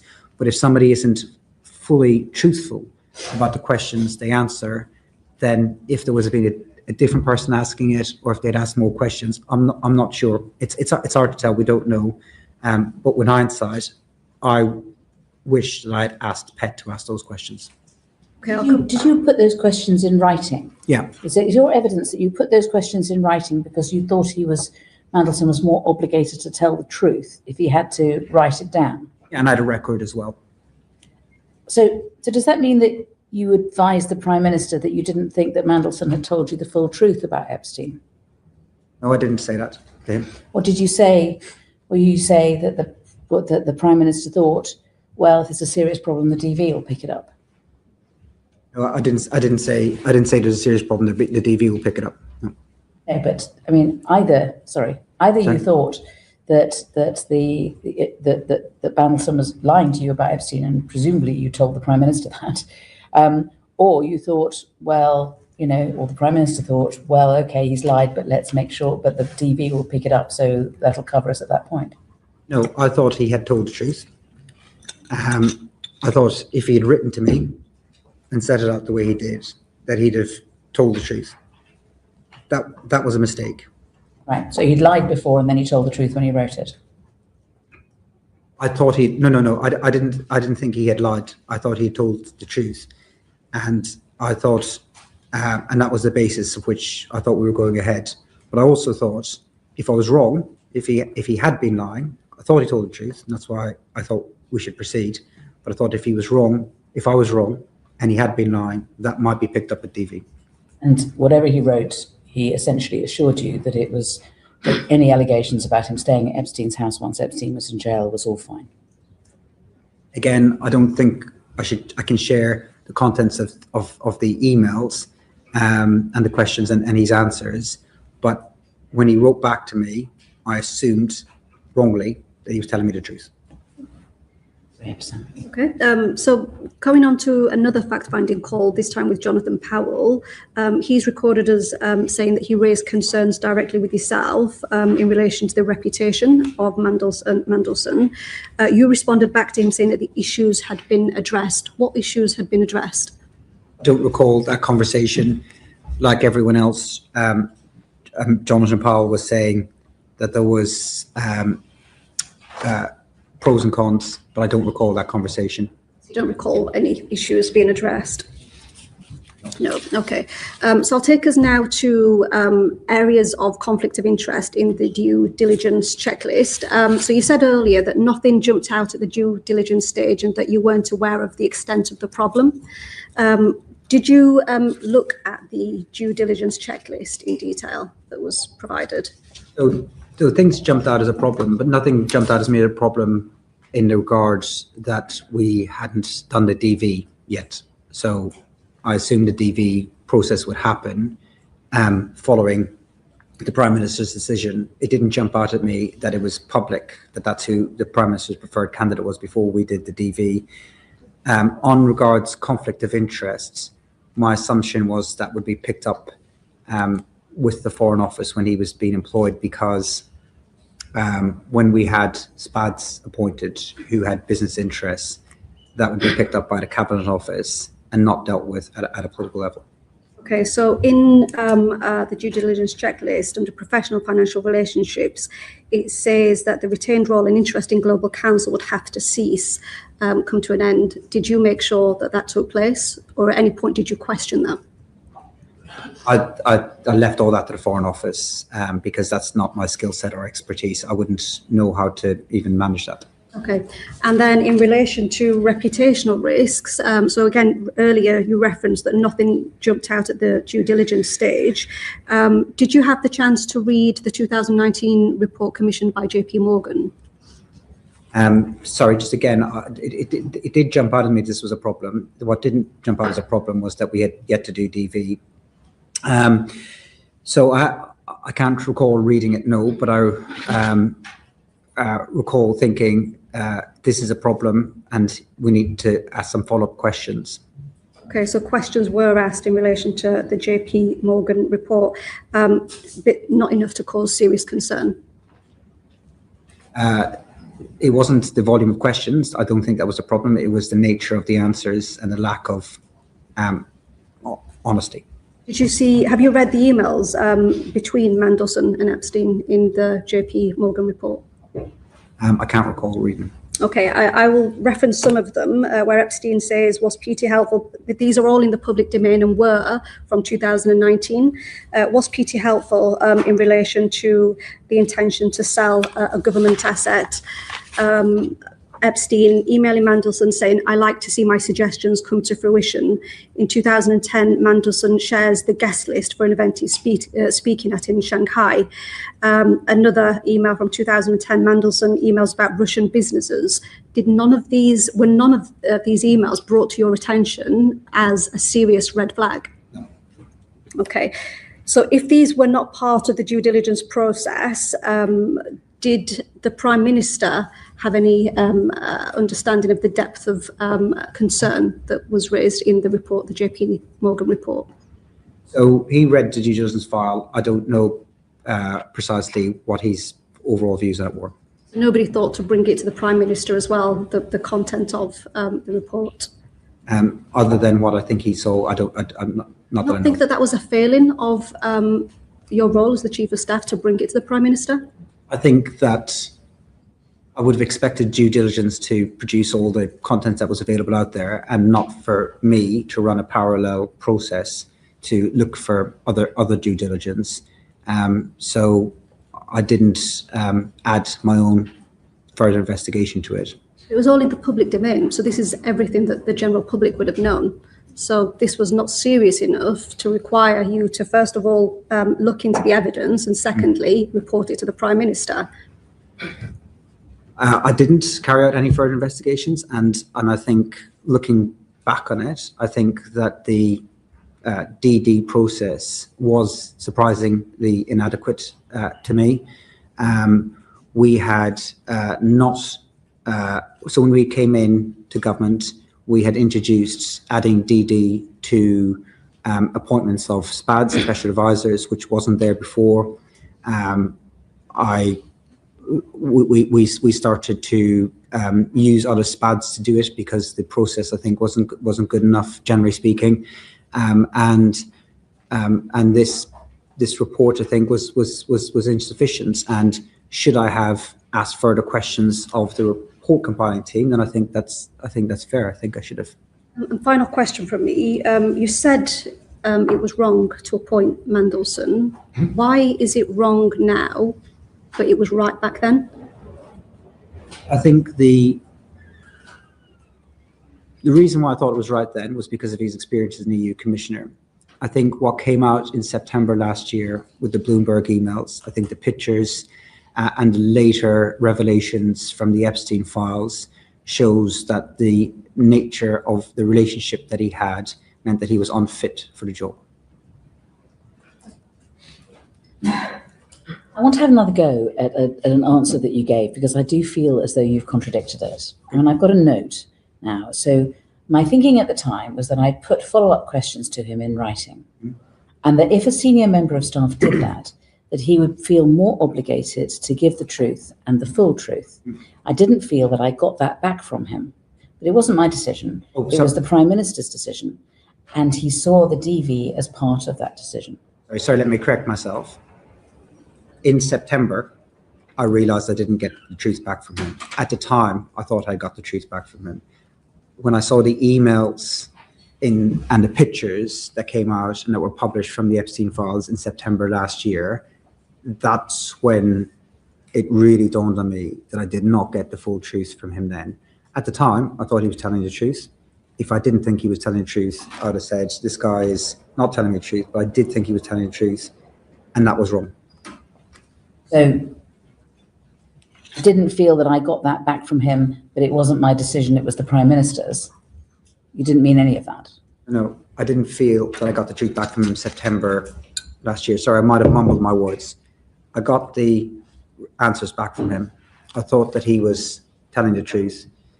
And when I gave that to the Prime Minister, I did so on the basis that Mandelson had answered truthfully.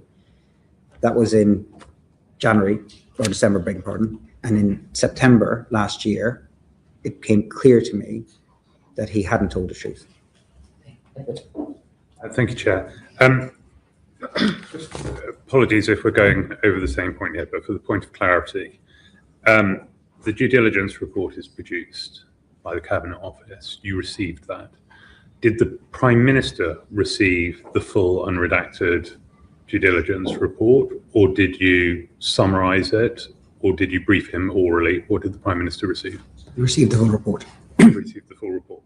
And did you discuss the contents of the report with him? Yes, I believe so, yeah. Okay. And during that conversation happened at a point at which he had read the report, or there's a difference between receiving the report and reading it, I guess? Yes, he would have read the report. He read all these papers. Okay. Did he raise any reservations with you during that discussion? I can't remember particularly which ones, if he did. You wrote some clarification emails to Peter Mandelson, received those replies. Did those responses go to the Prime Minister? Yes. And did you discuss those responses with him? Yes, we'd discuss those responses with him, and again, he would have considered them in a round. Okay. Did he express any reservations at that point about the appointment of Peter Mandelson? I can't remember what he said. You've talked about there being pros and cons to the appointment of Peter Mandelson. When you said you spoke to Jonathan Powell, you said that he raised pros and cons. When you spoke to David Lammy, he raised pros and cons. I'm just wondering, outside of Peter Mandelson himself, is there anyone who wasn't raising any cons? Is there any out-and-out advocates for Peter? No, but the same is true of quite a lot of appointments. What, the people have cons. Okay. I guess I'm going back to what you said earlier, which is that the Prime Minister talks to lots of people before coming to the decision himself, but so far everyone you've listed seems to be on the fence as to whether or not Peter Mandelson was a good appointment or worth the risk. I'm just wondering how you get to the point where you've got two candidates. This is not to speak to the appropriateness of George Osborne in any way, shape or form, but you've got two candidates, one of whom absolutely everyone you speak to says, well, it's a coin toss on that one. So how does that end up being the candidate? So what I haven't said is what each individual person conclusion they came to, in part because I don't remember precisely and I don't want to unfairly represent anyone else's views. Not only would people have said, I think there are pros and cons, but they'd have said, and this is what I think we should do. And the Prime Minister would have got a range of views. And he would have concluded based on the range of views which way he's going to go to. He would not have put up with people saying on the one hand and then on the other, so I'm going to sit on the fence. He'd have said, well, what's your view? What do you think we should do? And then he'd have got all those views and reached a decision. In the aftermath, I understand why people are mostly focusing on the cons data raised, but I can tell you that there is no way the Prime Minister would just accept one person's view as being pro a candidate if everyone else had been against it. I think even if it had been you. Even if it had been me, yeah, absolutely. Yeah. The Prime Minister has his own mind. He reaches his own decisions. Sometimes he takes advice from me and will go with it. And sometimes when I was there, he didn't. And all these other people that you're talking about are close confidence to the Prime Minister, people who he's judgment, who he trusts and respects. People like Jonathan Powell, people like David Lammy. These are senior staff that he has in Number 10. These are people who he takes very, very seriously. And sometimes as an advisor, you make advice and the Prime Minister goes with you. And that's what happened this time. And I'm taking responsibility for that advice. There was other times where I'd say, I think we should go in this direction. And the Prime Minister would say, no, I've got a different view. I've got a different candidate. Or I don't like your candidate. And he goes in a different direction. In a situation where I want to go in one direction and senior cabinet members want to go in another direction, he's more likely to weight it with those cabinet members. So it depends on each individual situation. But Keir Starmer is not somebody who just takes one person's view before going with it. He is a considerate Prime Minister. He takes on views. He respects the views of people like the current Deputy Prime Minister, the current National Security Advisor, and his senior staff. And he would have taken those views very, very seriously. Yeah, thanks, Chair. Richard. Thank you, Chair, and thank you, Mr. McSweeney, for coming before the committee today. I'd like to ask a few questions about communication between Number 10 and the Foreign Office. It was rumoured last summer, last autumn, that the communication between yourself and Sir Ollie Robbins was assertive, emphatic, sweary even, and you've denied that. How did you communicate to the FCDO the desire from Number 10 to speed up the approval of Mandelson's developed vetting? Thank you, and I'm glad to have the opportunity to answer this. I'm firstly very, very grateful to Sir Philip Barton for what he said about this swearing rumour. It is something that has caused me a great deal of stress for a number of months. I don't know why people do this in politics, put around untrue rumours. They phone lots of journalists. Those journalists then phone lots of politicians. That's how rumours get around. It is very, very corrosive. It's damaging for people's reputation. And a lot of people in Number 10 get that. And I think it's unfair for staff who can't speak for themselves. I'm grateful as well to the journalists the vast majority of whom never covered that story because it wasn't true. And I'm so glad that Sir Philip Barton said today that I did not phone him, that he has no recollection of me swearing at him, and I have no recollection of swearing at him either. I denied it when I was repeatedly asked about it by journalists. Most journalists did not touch the story and showed a lot of integrity on that, and I think it's one of the most corrosive things that happens in politics. So I'm glad I got the chance to set the record straight. I did not swear at Sir Philip Barton. I did not swear at Sir Ollie Robbins either. And in his testimony, he said that I didn't call him, I didn't text him, I didn't email him. So I was not talking to Sir Ollie Robbins about this issue. And I have to say that because of what's happened, we're rightly all focusing on precisely what happened with this appointment. But I can tell you, in January 2025, this wasn't one of my most important issues. There was far more serious issues affecting the government and the country in January 2025 than the start date of an ambassador. That wasn't my priority at all. That wasn't the issue that kept me awake at night. And if I was talking to officials at all generally at that level, it wouldn't have been about this issue. What happens, I think it's important that we unpack this idea of pressure because there's been a lot of conversation about it. There is pressure in government every day, and most of that pressure comes from within inside you. Every civil servant, minister, and SPAD I worked with woke up every morning feeling pressure to make the country better, wanting to move faster. The challenges the country face are great. That's where the pressure comes from, and rightly so. And Number 10's job in all of this is to make sure that the Prime Minister's decisions are acted quickly.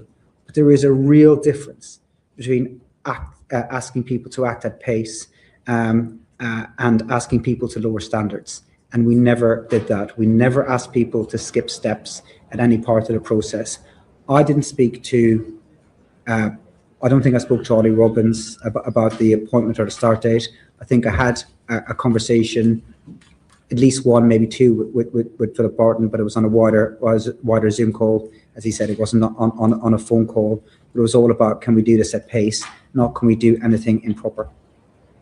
And I mean, accepting the point that your communication wasn't directly with Sir Ollie, we know from Sir Ollie's testimony that there was communication from Number 10 to the Foreign Office, even if it didn't include you both individually. And so who in Number 10 was applying this pressure that Sir Ollie described? So the private office of Number 10 chased the appropriate department every day on decisions that the Prime Minister would have made. There would have been occasions where I'd have asked, where are we with this decision? But as a priority of Number 10 of our daily meetings, the start date of Mandelson was not something that was regularly on the agenda. It would have been sometimes. So what happens is the Prime Minister takes a decision, and then the private office will chase another private office.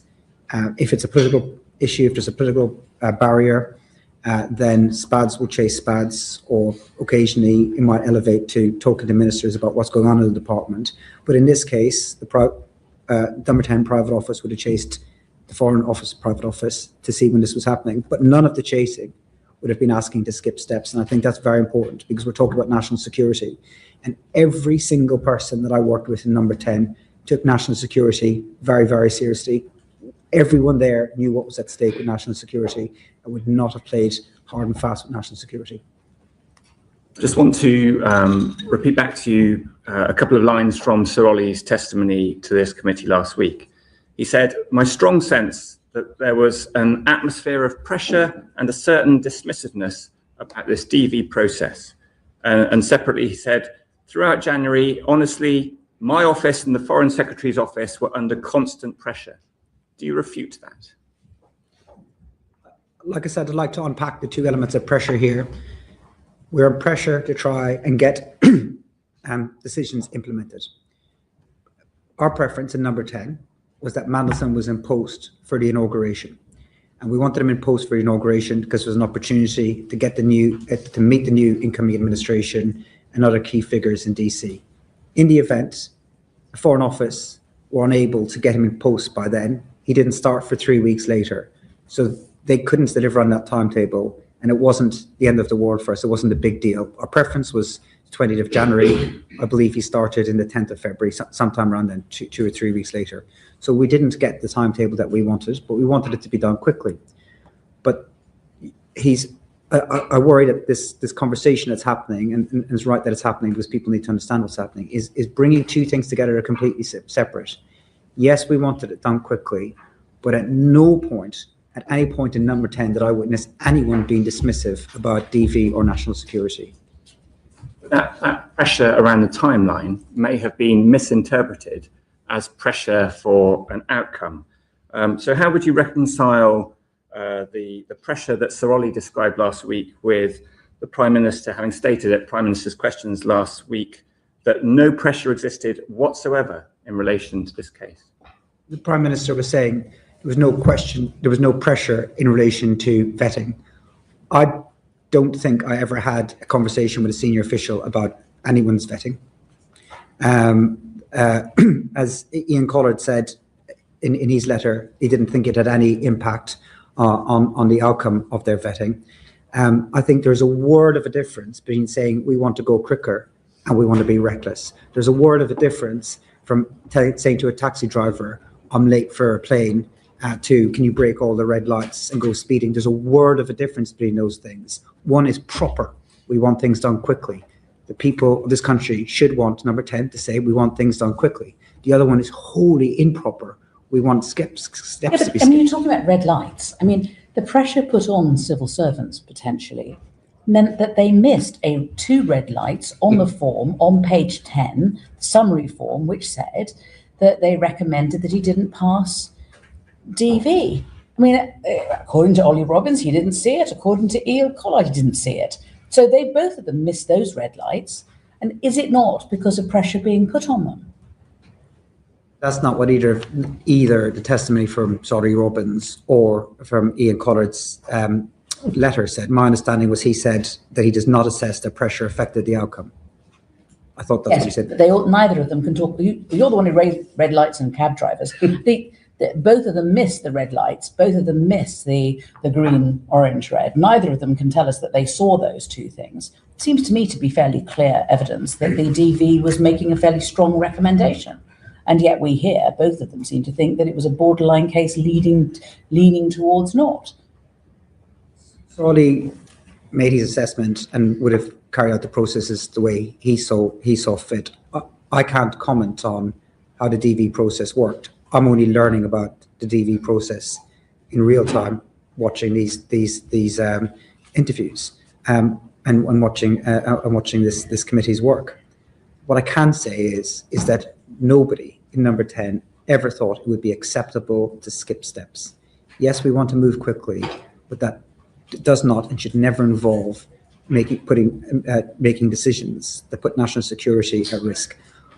I haven't seen anything in Sir Ollie's testimony or Ian Collard's letter that suggests that they did not follow proper procedures. They're saying they did follow proper procedures. Why they missed them, I think, needs to be part of how we draw the lessons from this. But they're not saying that they did anything improper, and nobody's saying they were asked to do anything improper as well. You've heard from Sir Philip Barton, you've had the letter from Ian Collard and Sir Ollie Robbins and Cat Little. And these are all like brilliant people. None of them said they would be asked to do anything improper. And from everybody I know in Downing Street, private office people would not ask if other private offices to do anything proper. These are serious people who worry about national security.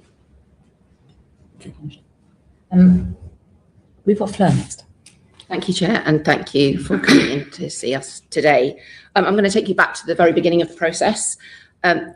It's famous that Peter Mandelson hosted dinners with political people at his house and in restaurants. It's widely reported. Did you attend any of those dinners in 2024 or up to your departure in 2025 at his house or in restaurants? I didn't hear that last bit. Did you attend any of Peter Mandelson's kind of private dinners that he hosted in his house or in restaurants? He held monthly dinners for political people. It's just reported. I haven't been to any of these. I don't think anyone here has, but have you been to any of those dinners? So I've been to two dinners in his house. One was I think they were both in 2024 with a wider range of people. I think too. Yeah, maybe one lunch and one dinner. I think in a restaurant in the whole 4 years I knew him. I think twice as well. I went for dinner with him. Thank you. And we're trying to get to the bottom of who really proposed Mandelson's appointment.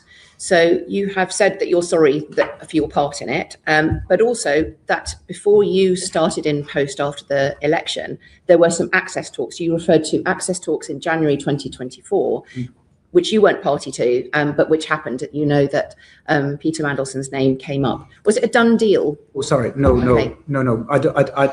I didn't say whose name had come up. Okay.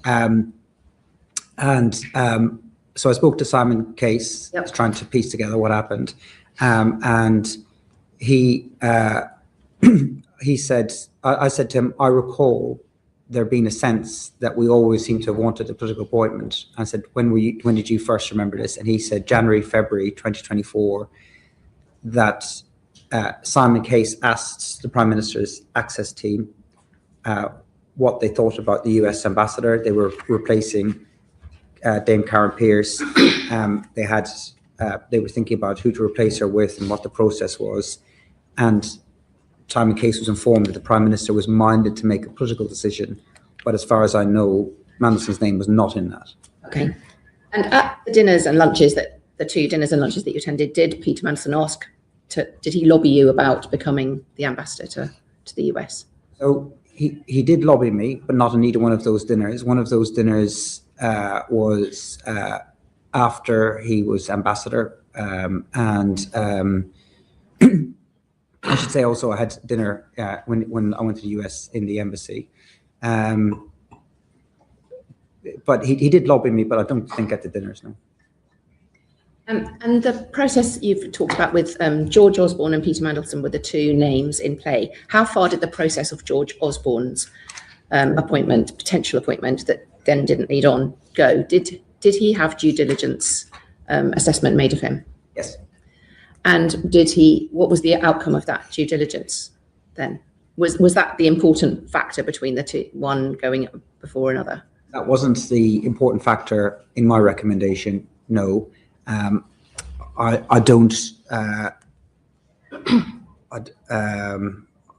can't remember what the due diligence said for George Osborne, but it was carried out.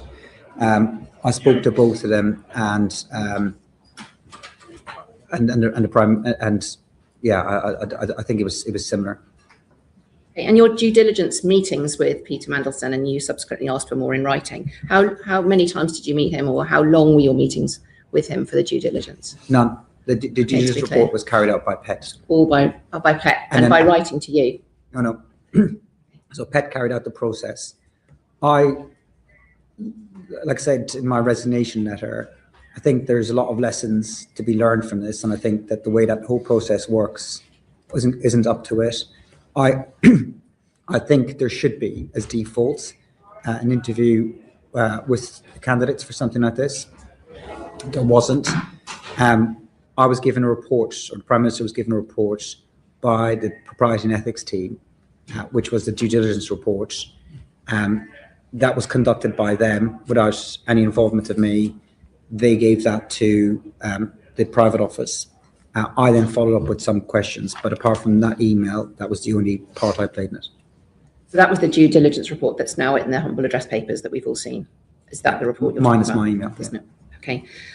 Do you think the violence against women and girls aspect of this, and I absolutely appreciate you talking about the victims and survivors of Epstein right at the beginning of that, they are very much, and I think I can speak for the whole committee, on our mind as well.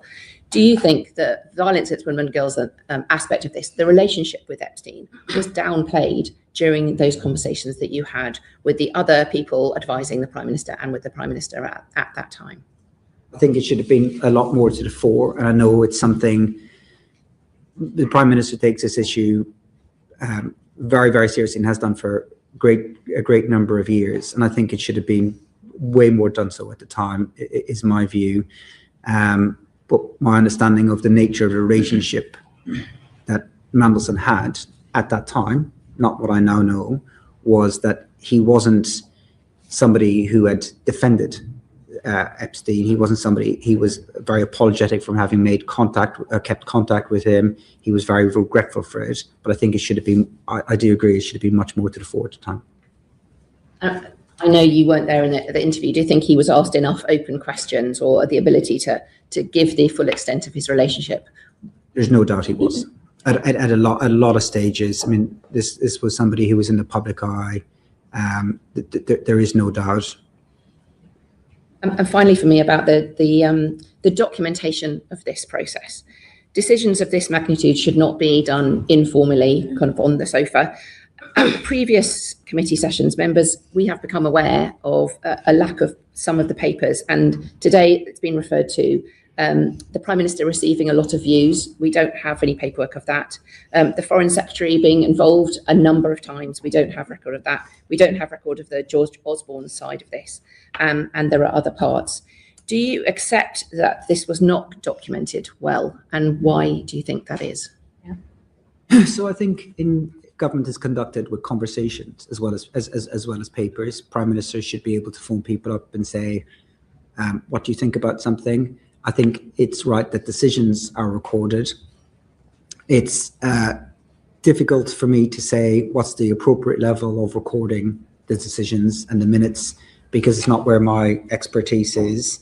I think there certainly needs to be enough that people can see enough of a paper trail, but I also think it's appropriate for the Prime Minister to say, look, I want to get someone's views, I want to have a conversation with them. But those conversations, not to say that's where he makes the decisions, and I think there needs to be enough recording around those, but it's not my area of expertise. That sounds great, except that the decisions themselves weren't recorded. That's the point. You know, so, and I come back to the point. I mean, I know you say it's all the civil servants' fault and not yours, but you were in charge of that office where they weren't recording decisions being made. They were recording decisions being made on a pretty regular basis. Told us about them. I saw regular paperwork on a whole bunch of decisions. If I've in any way slighted the people I worked with in number 10, please forgive me, because these were the most wonderful people, very serious people. I'm sure they were, but I just want to see their written, I just want to see evidence of decisions being made in relation to Mandelson and how those decisions were made. And we just, you know, I mean, we have the humble address, we have all this paperwork coming out, you know, we haven't seen any evidence of how these decisions were made. We're having to take the memories of witnesses that, you know, as we can see, are different. Anyway, I'm sorry, Edward, you have another question. Sorry, Chair. Yeah, I just wanted to sort of, I guess, return to your original questions at the opening, which is when you're talking about the timeline and prior to coming into government, in meetings with Simon Case, you're saying that the Prime Minister is already minded to make a political appointment. And according to what you said at that point, no names were being discussed. But why was the Prime Minister already thinking about making a political appointment when, to this particular post, when we didn't know the outcome of the election, there was somebody good currently doing the job, and a shortlist process for a diplomatic candidate had already been run? What is the logic saying that job there I might make a political appointment to? So I don't think I said there was no names being discussed. I don't know what names Simon Case did discuss. That I just don't know, because I wasn't in that conversation. In January 2024 and February 2024, my total focus was on the election, and I was very reluctant to have any conversations with anybody about who would do what job if we won the election, because I didn't like that kind of talk. That's fine. I'm just wondering why already prior to the election is that there is going to be a political appointment. He didn't discuss it with me. I wasn't intimately involved in preparation for government work. I didn't have a view. I don't remember even having a view of it at the time. The Australians did something similar with Kevin Rudd. I don't know where the origin of that idea came from. Because to the Chair's point about, you know, this looking like it was a railroaded decision, you've already got, prior to the election, the PM identifying that position as somebody who wants to make a political appointment to. You've then got two candidates, and again, not to speak to the suitability of either of them, but one of them is a friend of Jeffrey Epstein. I'm assuming the other one isn't. And everyone you speak to is giving you pros and cons as to, is the other one actually a stooge? Is George Osborne just on there as so that you've got a tick box exercise? There are two candidates, because you've gone through this entire process, ignoring all of the red flags, with all of the due diligence, with every conversation with every single person, saying, well, it's a difficult decision. There are pros and cons to that one. Are they also saying there's pros and cons to the other one? And does it not just come down to which one is a friend of a paedophile? So I think there's three things on that. One is, I don't think that he railroaded. If the civil service was being told in January, way ahead of election, that should Labour win a general election, they would look to a political appointment, I think that was ample time to prepare processes, to talk to senior officials, to say, this is the direction a Labour administration might want to go in. So that's the first thing. Second is that I think if Kamala Harris had won the US presidential election, I think it would have gone to a different candidate. Third is that the nature of the relationship between Mandelson and Epstein wasn't known to us at the time, and that's not the nature of the relationship that we understood it to be.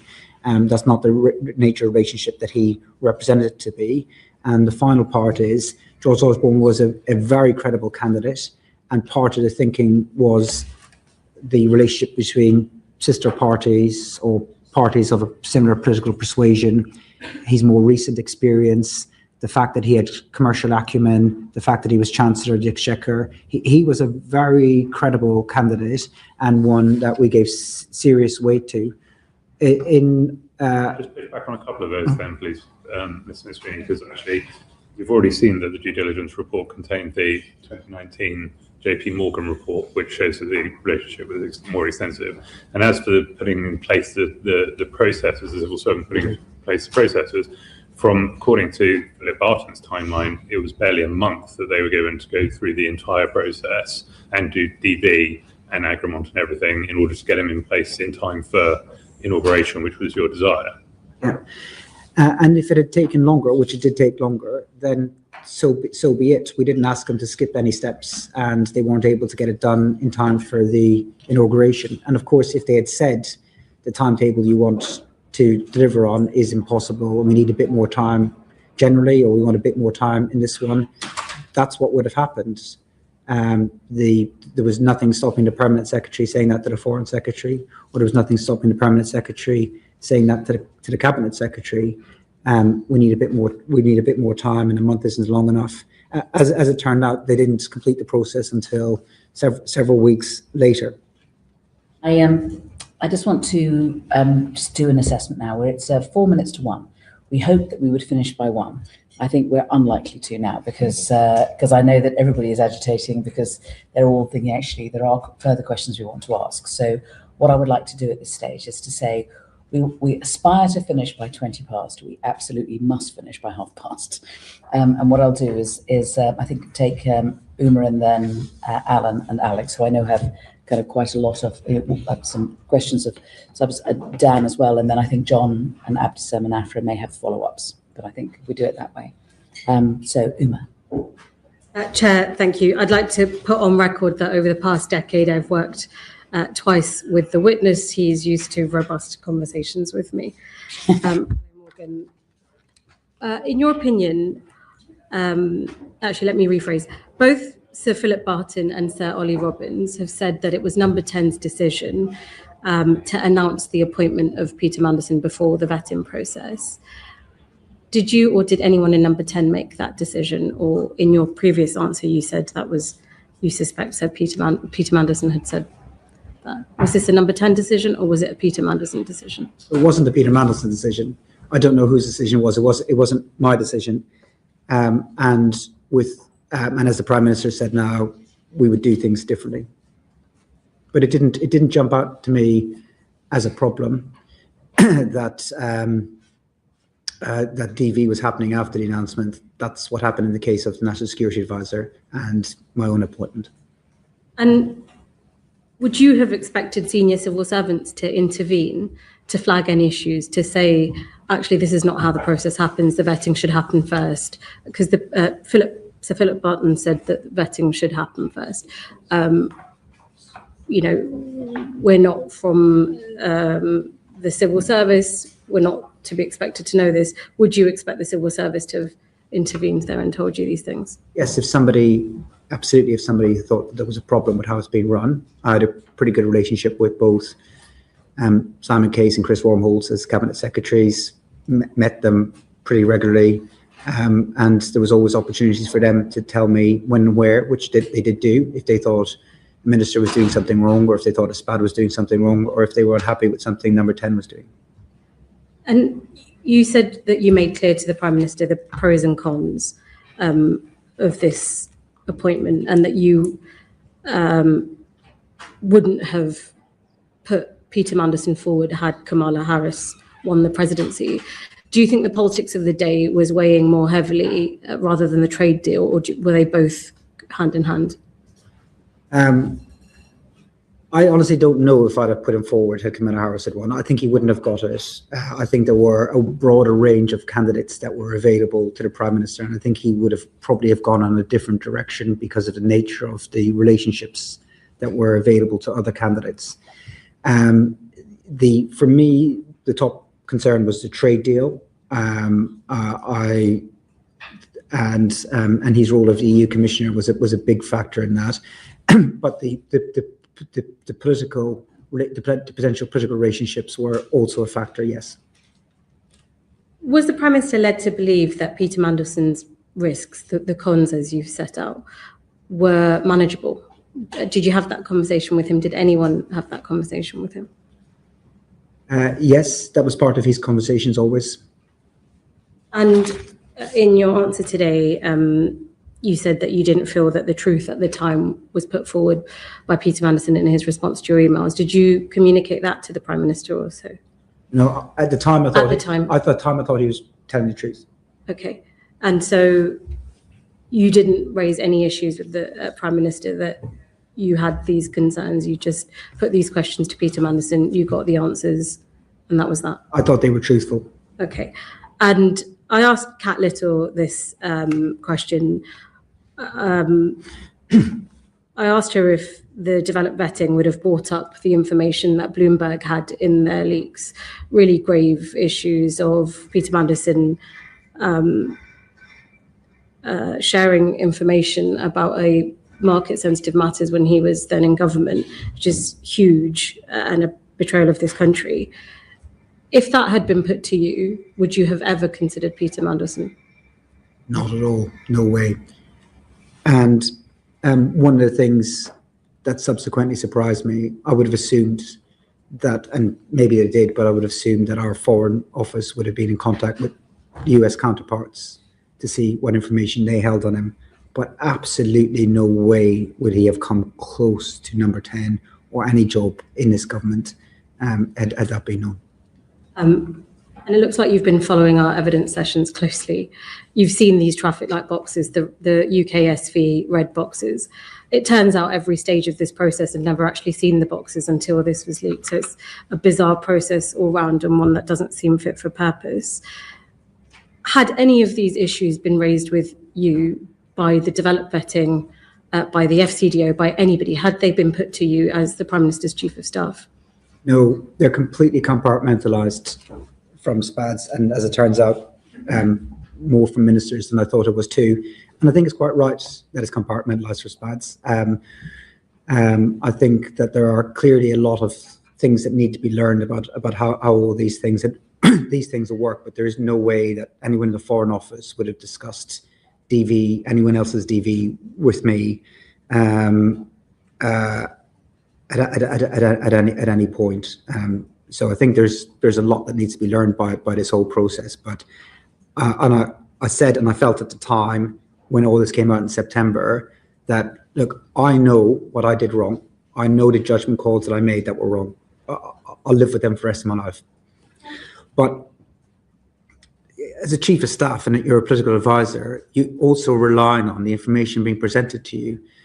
There are there's a lot of people in the state whose job is to protect the state, the government, and reputation, and you rely on that information coming from you. You don't have the ability to investigate, to ask more questions, to look deeper and deeper, and clearly it didn't work. It shouldn't be reliant on just one advisor giving bad piece of advice and then the whole thing goes wrong. The state needs to be more robust and stronger in all this. My final question to you, Morgan. Everyone's talked about hindsight. There were lots that were known about Peter Mandelson before this appointment. And I appreciate that you have said that you made judgment call that you've since said is wrong. But there's a very well publicised friendship with one of the world's most notorious sex offenders. How was it that nobody within Number 10 had seen this as an issue that so many of us had an aversion to? What was going on there that this was not the immediate red flag? So I think the thinking was that the time that he was in contact with Epstein, he presented as being an acquaintanceship. He regretted maintaining contact after his first conviction when he realised whatever he realised. I mean, according to his story at the time, he wasn't defending what this guy did in his first conviction, and he was saying that he was duped into understanding the nature of what had happened. So we got convicted though. He couldn't get around that. I mean, he had been convicted, of sex trafficking a minor. I mean, it's pretty. I mean, how do you talk your way out of that? Once a friend has been convicted of that, surely they're no longer a friend, let alone staying in their flat. Yeah, and I don't have anyone in my life like that, but he didn't. He did, and you promoted him as being the next ambassador to the United States. He didn't say that he was a friend. He denied that he was a friend. He tried to say he was a passing acquaintance, that he was somebody who didn't really know enough about to ask questions. And the due diligence said otherwise. The due diligence didn't say he was a friend, and Mandelson stayed in his house. The due diligence said he stayed in his house. Not in my house. All right, Alan. Thanks, Chair. Thanks for your time, Morgan. I think you said earlier that you thought the DV process might also pick up untruths or misrepresentations by Peter Mandelson. Do you know if the answers that he gave you on the Epstein follow-up or the due diligence report was sent to the DV system, the officers, to use as evidence to check the kinds of answers he'd given you? I don't know. Thanks. Thank you. Alex.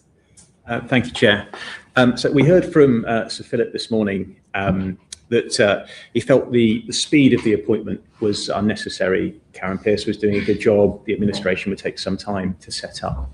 And Ollie Robbins, in his evidence, said the whole process felt weirdly rushed. So why did you push for such a short timeline between the announcement and the appointment? I didn't. Did Ollie Robbins say it was weirdly rushed? No, Jonathan Powell did.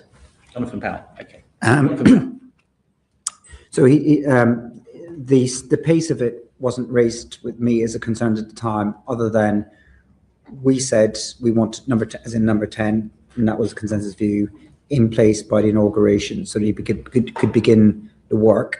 And in the end, the Foreign Office were unable to complete all the necessary arrangements by then. So there was no point where, if they'd said we needed more time to carry out further checks, that we'd have said we've got our own timetable here. You need to crack on regardless. So they took the time that they needed to do it right, and all of the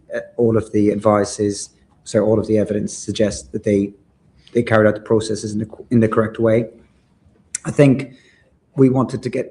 I mean, it's not unusual for Number 10 to say we want things to be happening quicker than the departments are prepared to move in, and it always ends up being Number 10 kind of gets some of its own way, and then the department gets some of its own way, and that's what happened in this case. And you didn't think to consult with the head of the diplomatic service on that timeline before you announced it, and then put pressure on to deliver on that timeline? I don't think that we publicly announced our preferred date when we made the announcement. No, I don't think we announced that when we announced that Mandelson was going to be the ambassador, that we said he would be ambassador by this date. We twice heard, both from Philip Barton and Sir Ollie, that the Cabinet Office was asking whether DB was necessary at all, whether because Lord Mandelson was a Privy Councillor, that would be sufficient. Presumably Cabinet Office wouldn't have done that off their own volition. Did that come from number 10, and where did that thinking come from? Absolutely not from number 10. I find that bizarre. I would have thought, of course, an ambassador would have to have DV. Where might that would have come? I have no idea. But I was reassured by what Philip Barton was saying, is that wasn't something that was considered for long. But I only found out about that as part of this. I find it bizarre. I would have assumed that, of course, the US ambassador should have DV. I don't know how serious of a suggestion it was by anybody. You said yourself, because you were appointed without DV and the National Security Advisor was appointed without DV, it wasn't unusual. Do you think that the number 10, when you were Chief of Staff, had a dismissive or an uninterested approach to security vetting because of your own experiences? No. I think everybody in number 10, because of what you learn in that job, takes national security more seriously than any other issue. When you were appointed after the election, what level of security clearance did you have? I think it's common practice for ex-civil servants to not talk about the security clearances they had, and I'll continue that practice, because when you're in post, you're told you can't say what clearances you have.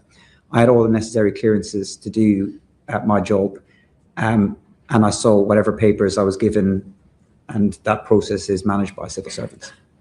Okay, so you had DV at the point that you were appointed as Chief of Staff to the Prime Minister?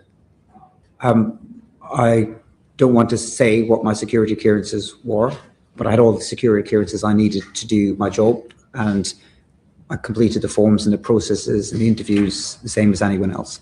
I mean, this whole thing is about security clearances, developed vetting. We've had a long conversation about the process. I think if you had developed vetting at that point when you were Chief of Staff to the Prime Minister, you would be able to tell us. And I'm surprised that you're not telling us. Because what I understand from speaking to civil servants is that the practice is that they don't share what security clearances they had. I'll follow that practice, but only to say that I had all the necessary clearances to do my job, to read the papers I read, to attend the meetings that I attended, and that I completed every form and everything that was asked of me in all of those processes. And do you think that attitude, because it's a different process for SPADs than it is for civil servants, and I got DV when I was in the Foreign Office, as I think every other person does, do you think that contributed to you trying to expedite the process and having an uninterested attitude towards Peter Mandelson getting DV? Not at all. I think there would have been no suggestion from anyone in number 10 to skip steps or to take any risks on national security. But at the same time, I wouldn't have asked the Foreign Office about how someone's security clearance are going, because that's not something the Foreign Office would discuss with me. There are photographs taken, though, of people wearing their passes, and they're different colours. So a green one is DV and an orange one is the lower level. And so there's a photograph of you with a green pass, but not when you first took over the job of being Chief of Staff. So when did you apply for your DV, and how long did it take for you to get it? I don't recall.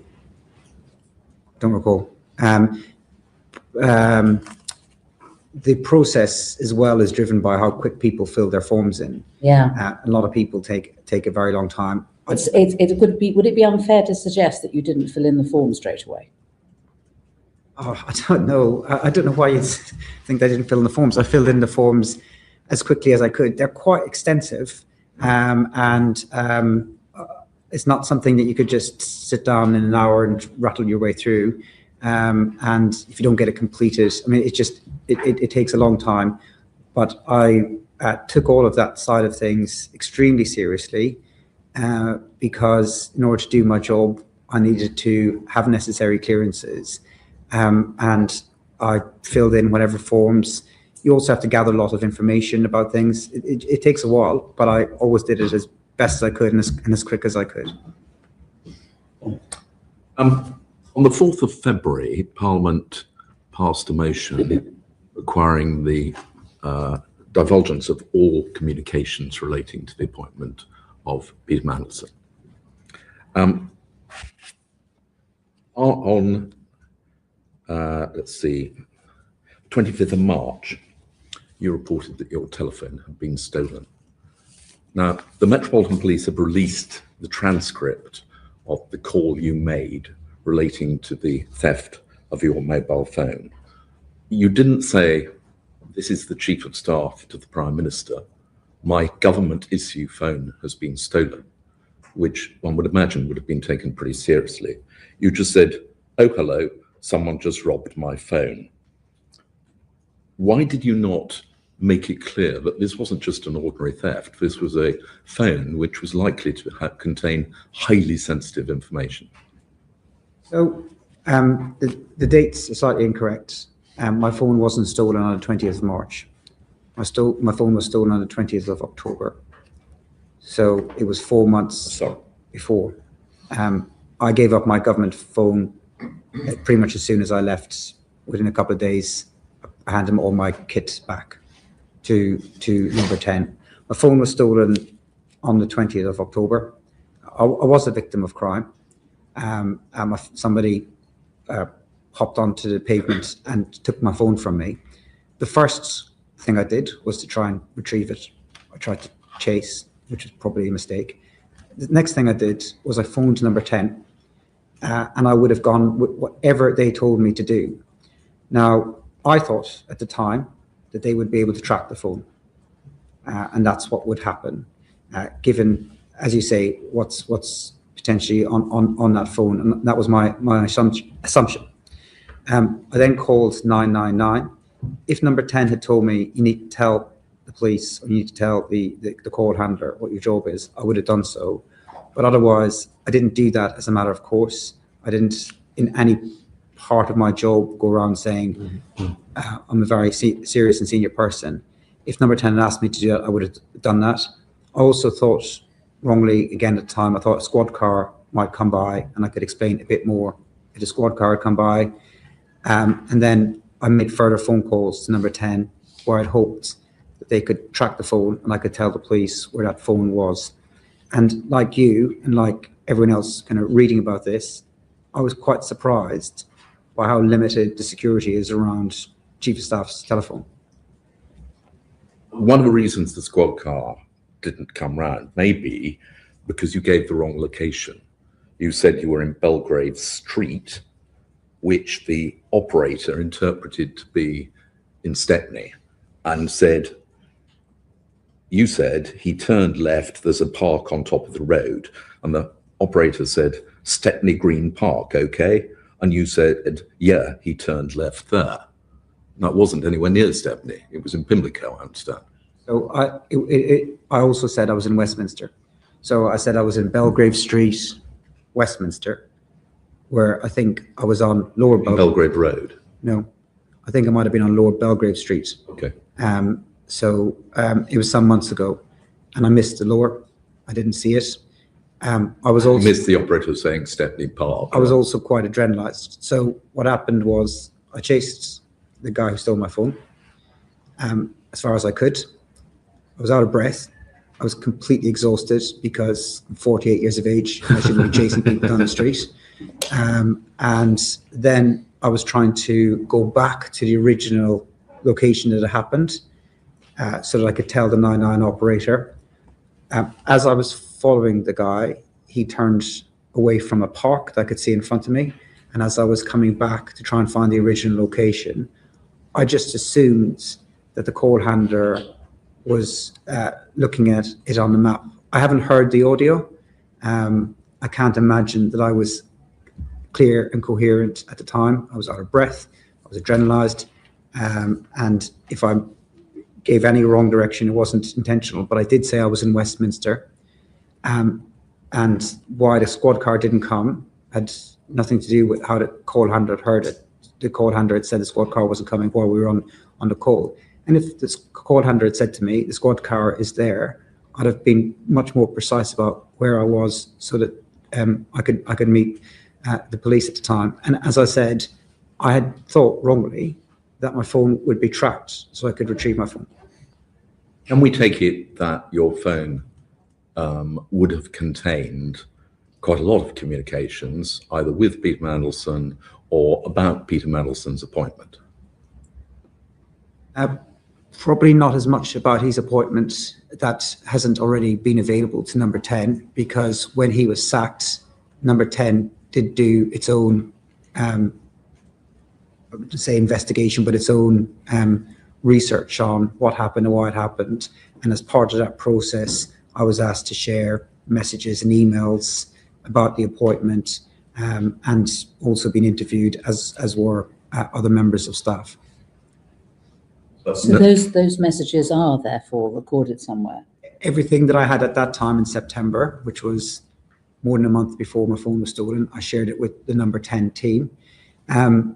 Beyond that, any messages that I sent to ministers or staff or officials would still be on their phones. That should be in the humble address material at some stage. Yes. Yeah, I would have thought so. So actually, there is a record, you believe, of all your communications from that phone, which, if relevant, will be released. So I don't think they're I don't think all of my phone records will still be available, but I don't know what the recipients of my messages have, and they'll have to share their messages too. So I can't tell you what the Cabinet Office have. I'm not in charge of the humble address process, and wasn't when I was there, and I haven't been told by the Cabinet Office what's been released and when, but I gave all of my government kit back to number 10 when I left. One would assume that given the sensitivity of the material on this phone, and maybe all sorts of things besides Peter Mandelson, that there would be quite a robust effort to try and recover it. Has there been any news as to whether or not it's been found? Or police keep me up to date, but I don't think that I should share the latest. But they haven't found the phone. No. Just very quickly following on from Sir John's questions. So for the missing period from October onwards in relation to the content of your phone, was it not backed up to a cloud or linked to a device, or have we lost all data for that period? So from October 20th to my departure, all of those messages should still be on the phone that I gave back to the government. So they should have all of that. For everything prior to that, whatever the settings were on the phone, I didn't change them. So I didn't change whatever default settings people have on WhatsApp. It could be linked to a cloud. It could be backed up somewhere. I don't know. I don't know. My understanding is it's not, that they don't go connect back to the cloud, but whatever the default settings were on my phone, I just kept those. The government phones are pretty restrictive at what you can do as a member of staff with them. When I became Chief of Staff, we couldn't copy and paste on those phones. Thank you. Did you have disappearing messages on your WhatsApp? That's the question. Yes, with some people, yeah. With most people. Yeah, I think I did. Peter Mandelson, did you have disappearing messages? I probably did, yeah. Yeah. I've got just one other sweep-up question before I go to Afra. You've been asked about dinners with Lord Mandelson. I wondered if you could also tell us. I think there were also monthly dinners at Lord Liddell's, which I believe Peter Mandelson used to attend to. And were you attending those? I attended a couple of dinners with in Roger Liddell's house that Mandelson was at. The reportage of these dinners, I think, were just made it sound like these were something that was happening when we were working in opposition. I read about them in a book. They weren't. We all know what book it is. Yeah, I mean, it's was it not also a part of the history of Labour Together as well? No. So I'll explain a little bit about it if I could, because I think there's a bit of stylisation going on. A lot of that period the book is covering is COVID, so nobody was going around to anyone's house for dinner. Mandelson did not like Labour Together at all. He was not a fan of what I was doing. He was not interested in it. He broadly didn't agree with it. So I think the first conversation I had with him, I think from my best memory, was 2017. And the reason why I had a conversation with him, I was also having a conversation with a lot of former senior Labour grandees, was because you will recall, there was a group of Labour MPs who were arguing to split the Labour Party. I did not agree with that. I thought it was a terrible idea. And I was trying to basically make the case and build support to oppose that. I met with Mandelson as part of that. He wasn't particularly interested in what I was doing at Labour Together at all whatsoever. The next time I really started to meet him more was about 2019 at social gatherings, a couple at Roger Little's house, but I didn't really have a one-to-one relationship with him. I don't think he backed Keir Starmer to be leader of the Labour Party. I don't recall him doing so. He certainly didn't, certainly wasn't working on the campaign, wasn't donating to the party. So if he voted for him, which he might have done, but from what I could tell. So this sort of mythos that's being built, that he is some sort of guiding hand behind me or my strategies or my life, is not the case. I started to try engage with him for advice in about late 2020, early 2021, I can't remember when I was thinking about how do we win the next general election. I also did so with characters like Margaret McDonagh or Spencer Livermore or people who had run campaigns before, because I wanted to know what a winning campaign would look like. And he had been part of one in 1997. And that's why I engaged with him then. But there was no closeness of a relationship prior to then whatsoever. Thank you. Civil servants, including those in ambassadorial roles, can be eligible for a severance payment when their employment's terminated. Were you aware that Peter Mandelson would receive a severance payment on leaving his role? No. So at no time until it came out in the media, were you ever told or aware that he would get payment? You weren't consulted at any stage on the terms of his departure? I wasn't consulted on his departure. I don't know if I was aware, but I wasn't consulted or didn't give a view, wasn't asked for a view. Okay. And were you aware whether others in number 10 were considering whether making a severance payment would reduce the likelihood of Lord Mandelson potentially becoming a public critic of the government? I don't know. His contract is with the Foreign Office. Okay. So you don't recognise the kind of reports that there may have been emails that said that if they paid him off, it would limit his reputational risk? Just what I read. I wasn't in those conversations, so I don't know much about it, I'm afraid. But do you believe those conversations may have taken place? I don't know. Okay. Not with me. I think you just got... Just for the record, I attended a dinner at Roger Little's with Peter Mandelson, I believe after he was appointed ambassador. Yeah. And was Morgan McSweeney there? That's the last question. Thank you very much. Thank you for your time. I'm sorry we've taken so long. If we could, everyone could remain seated for the moment. Order.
you.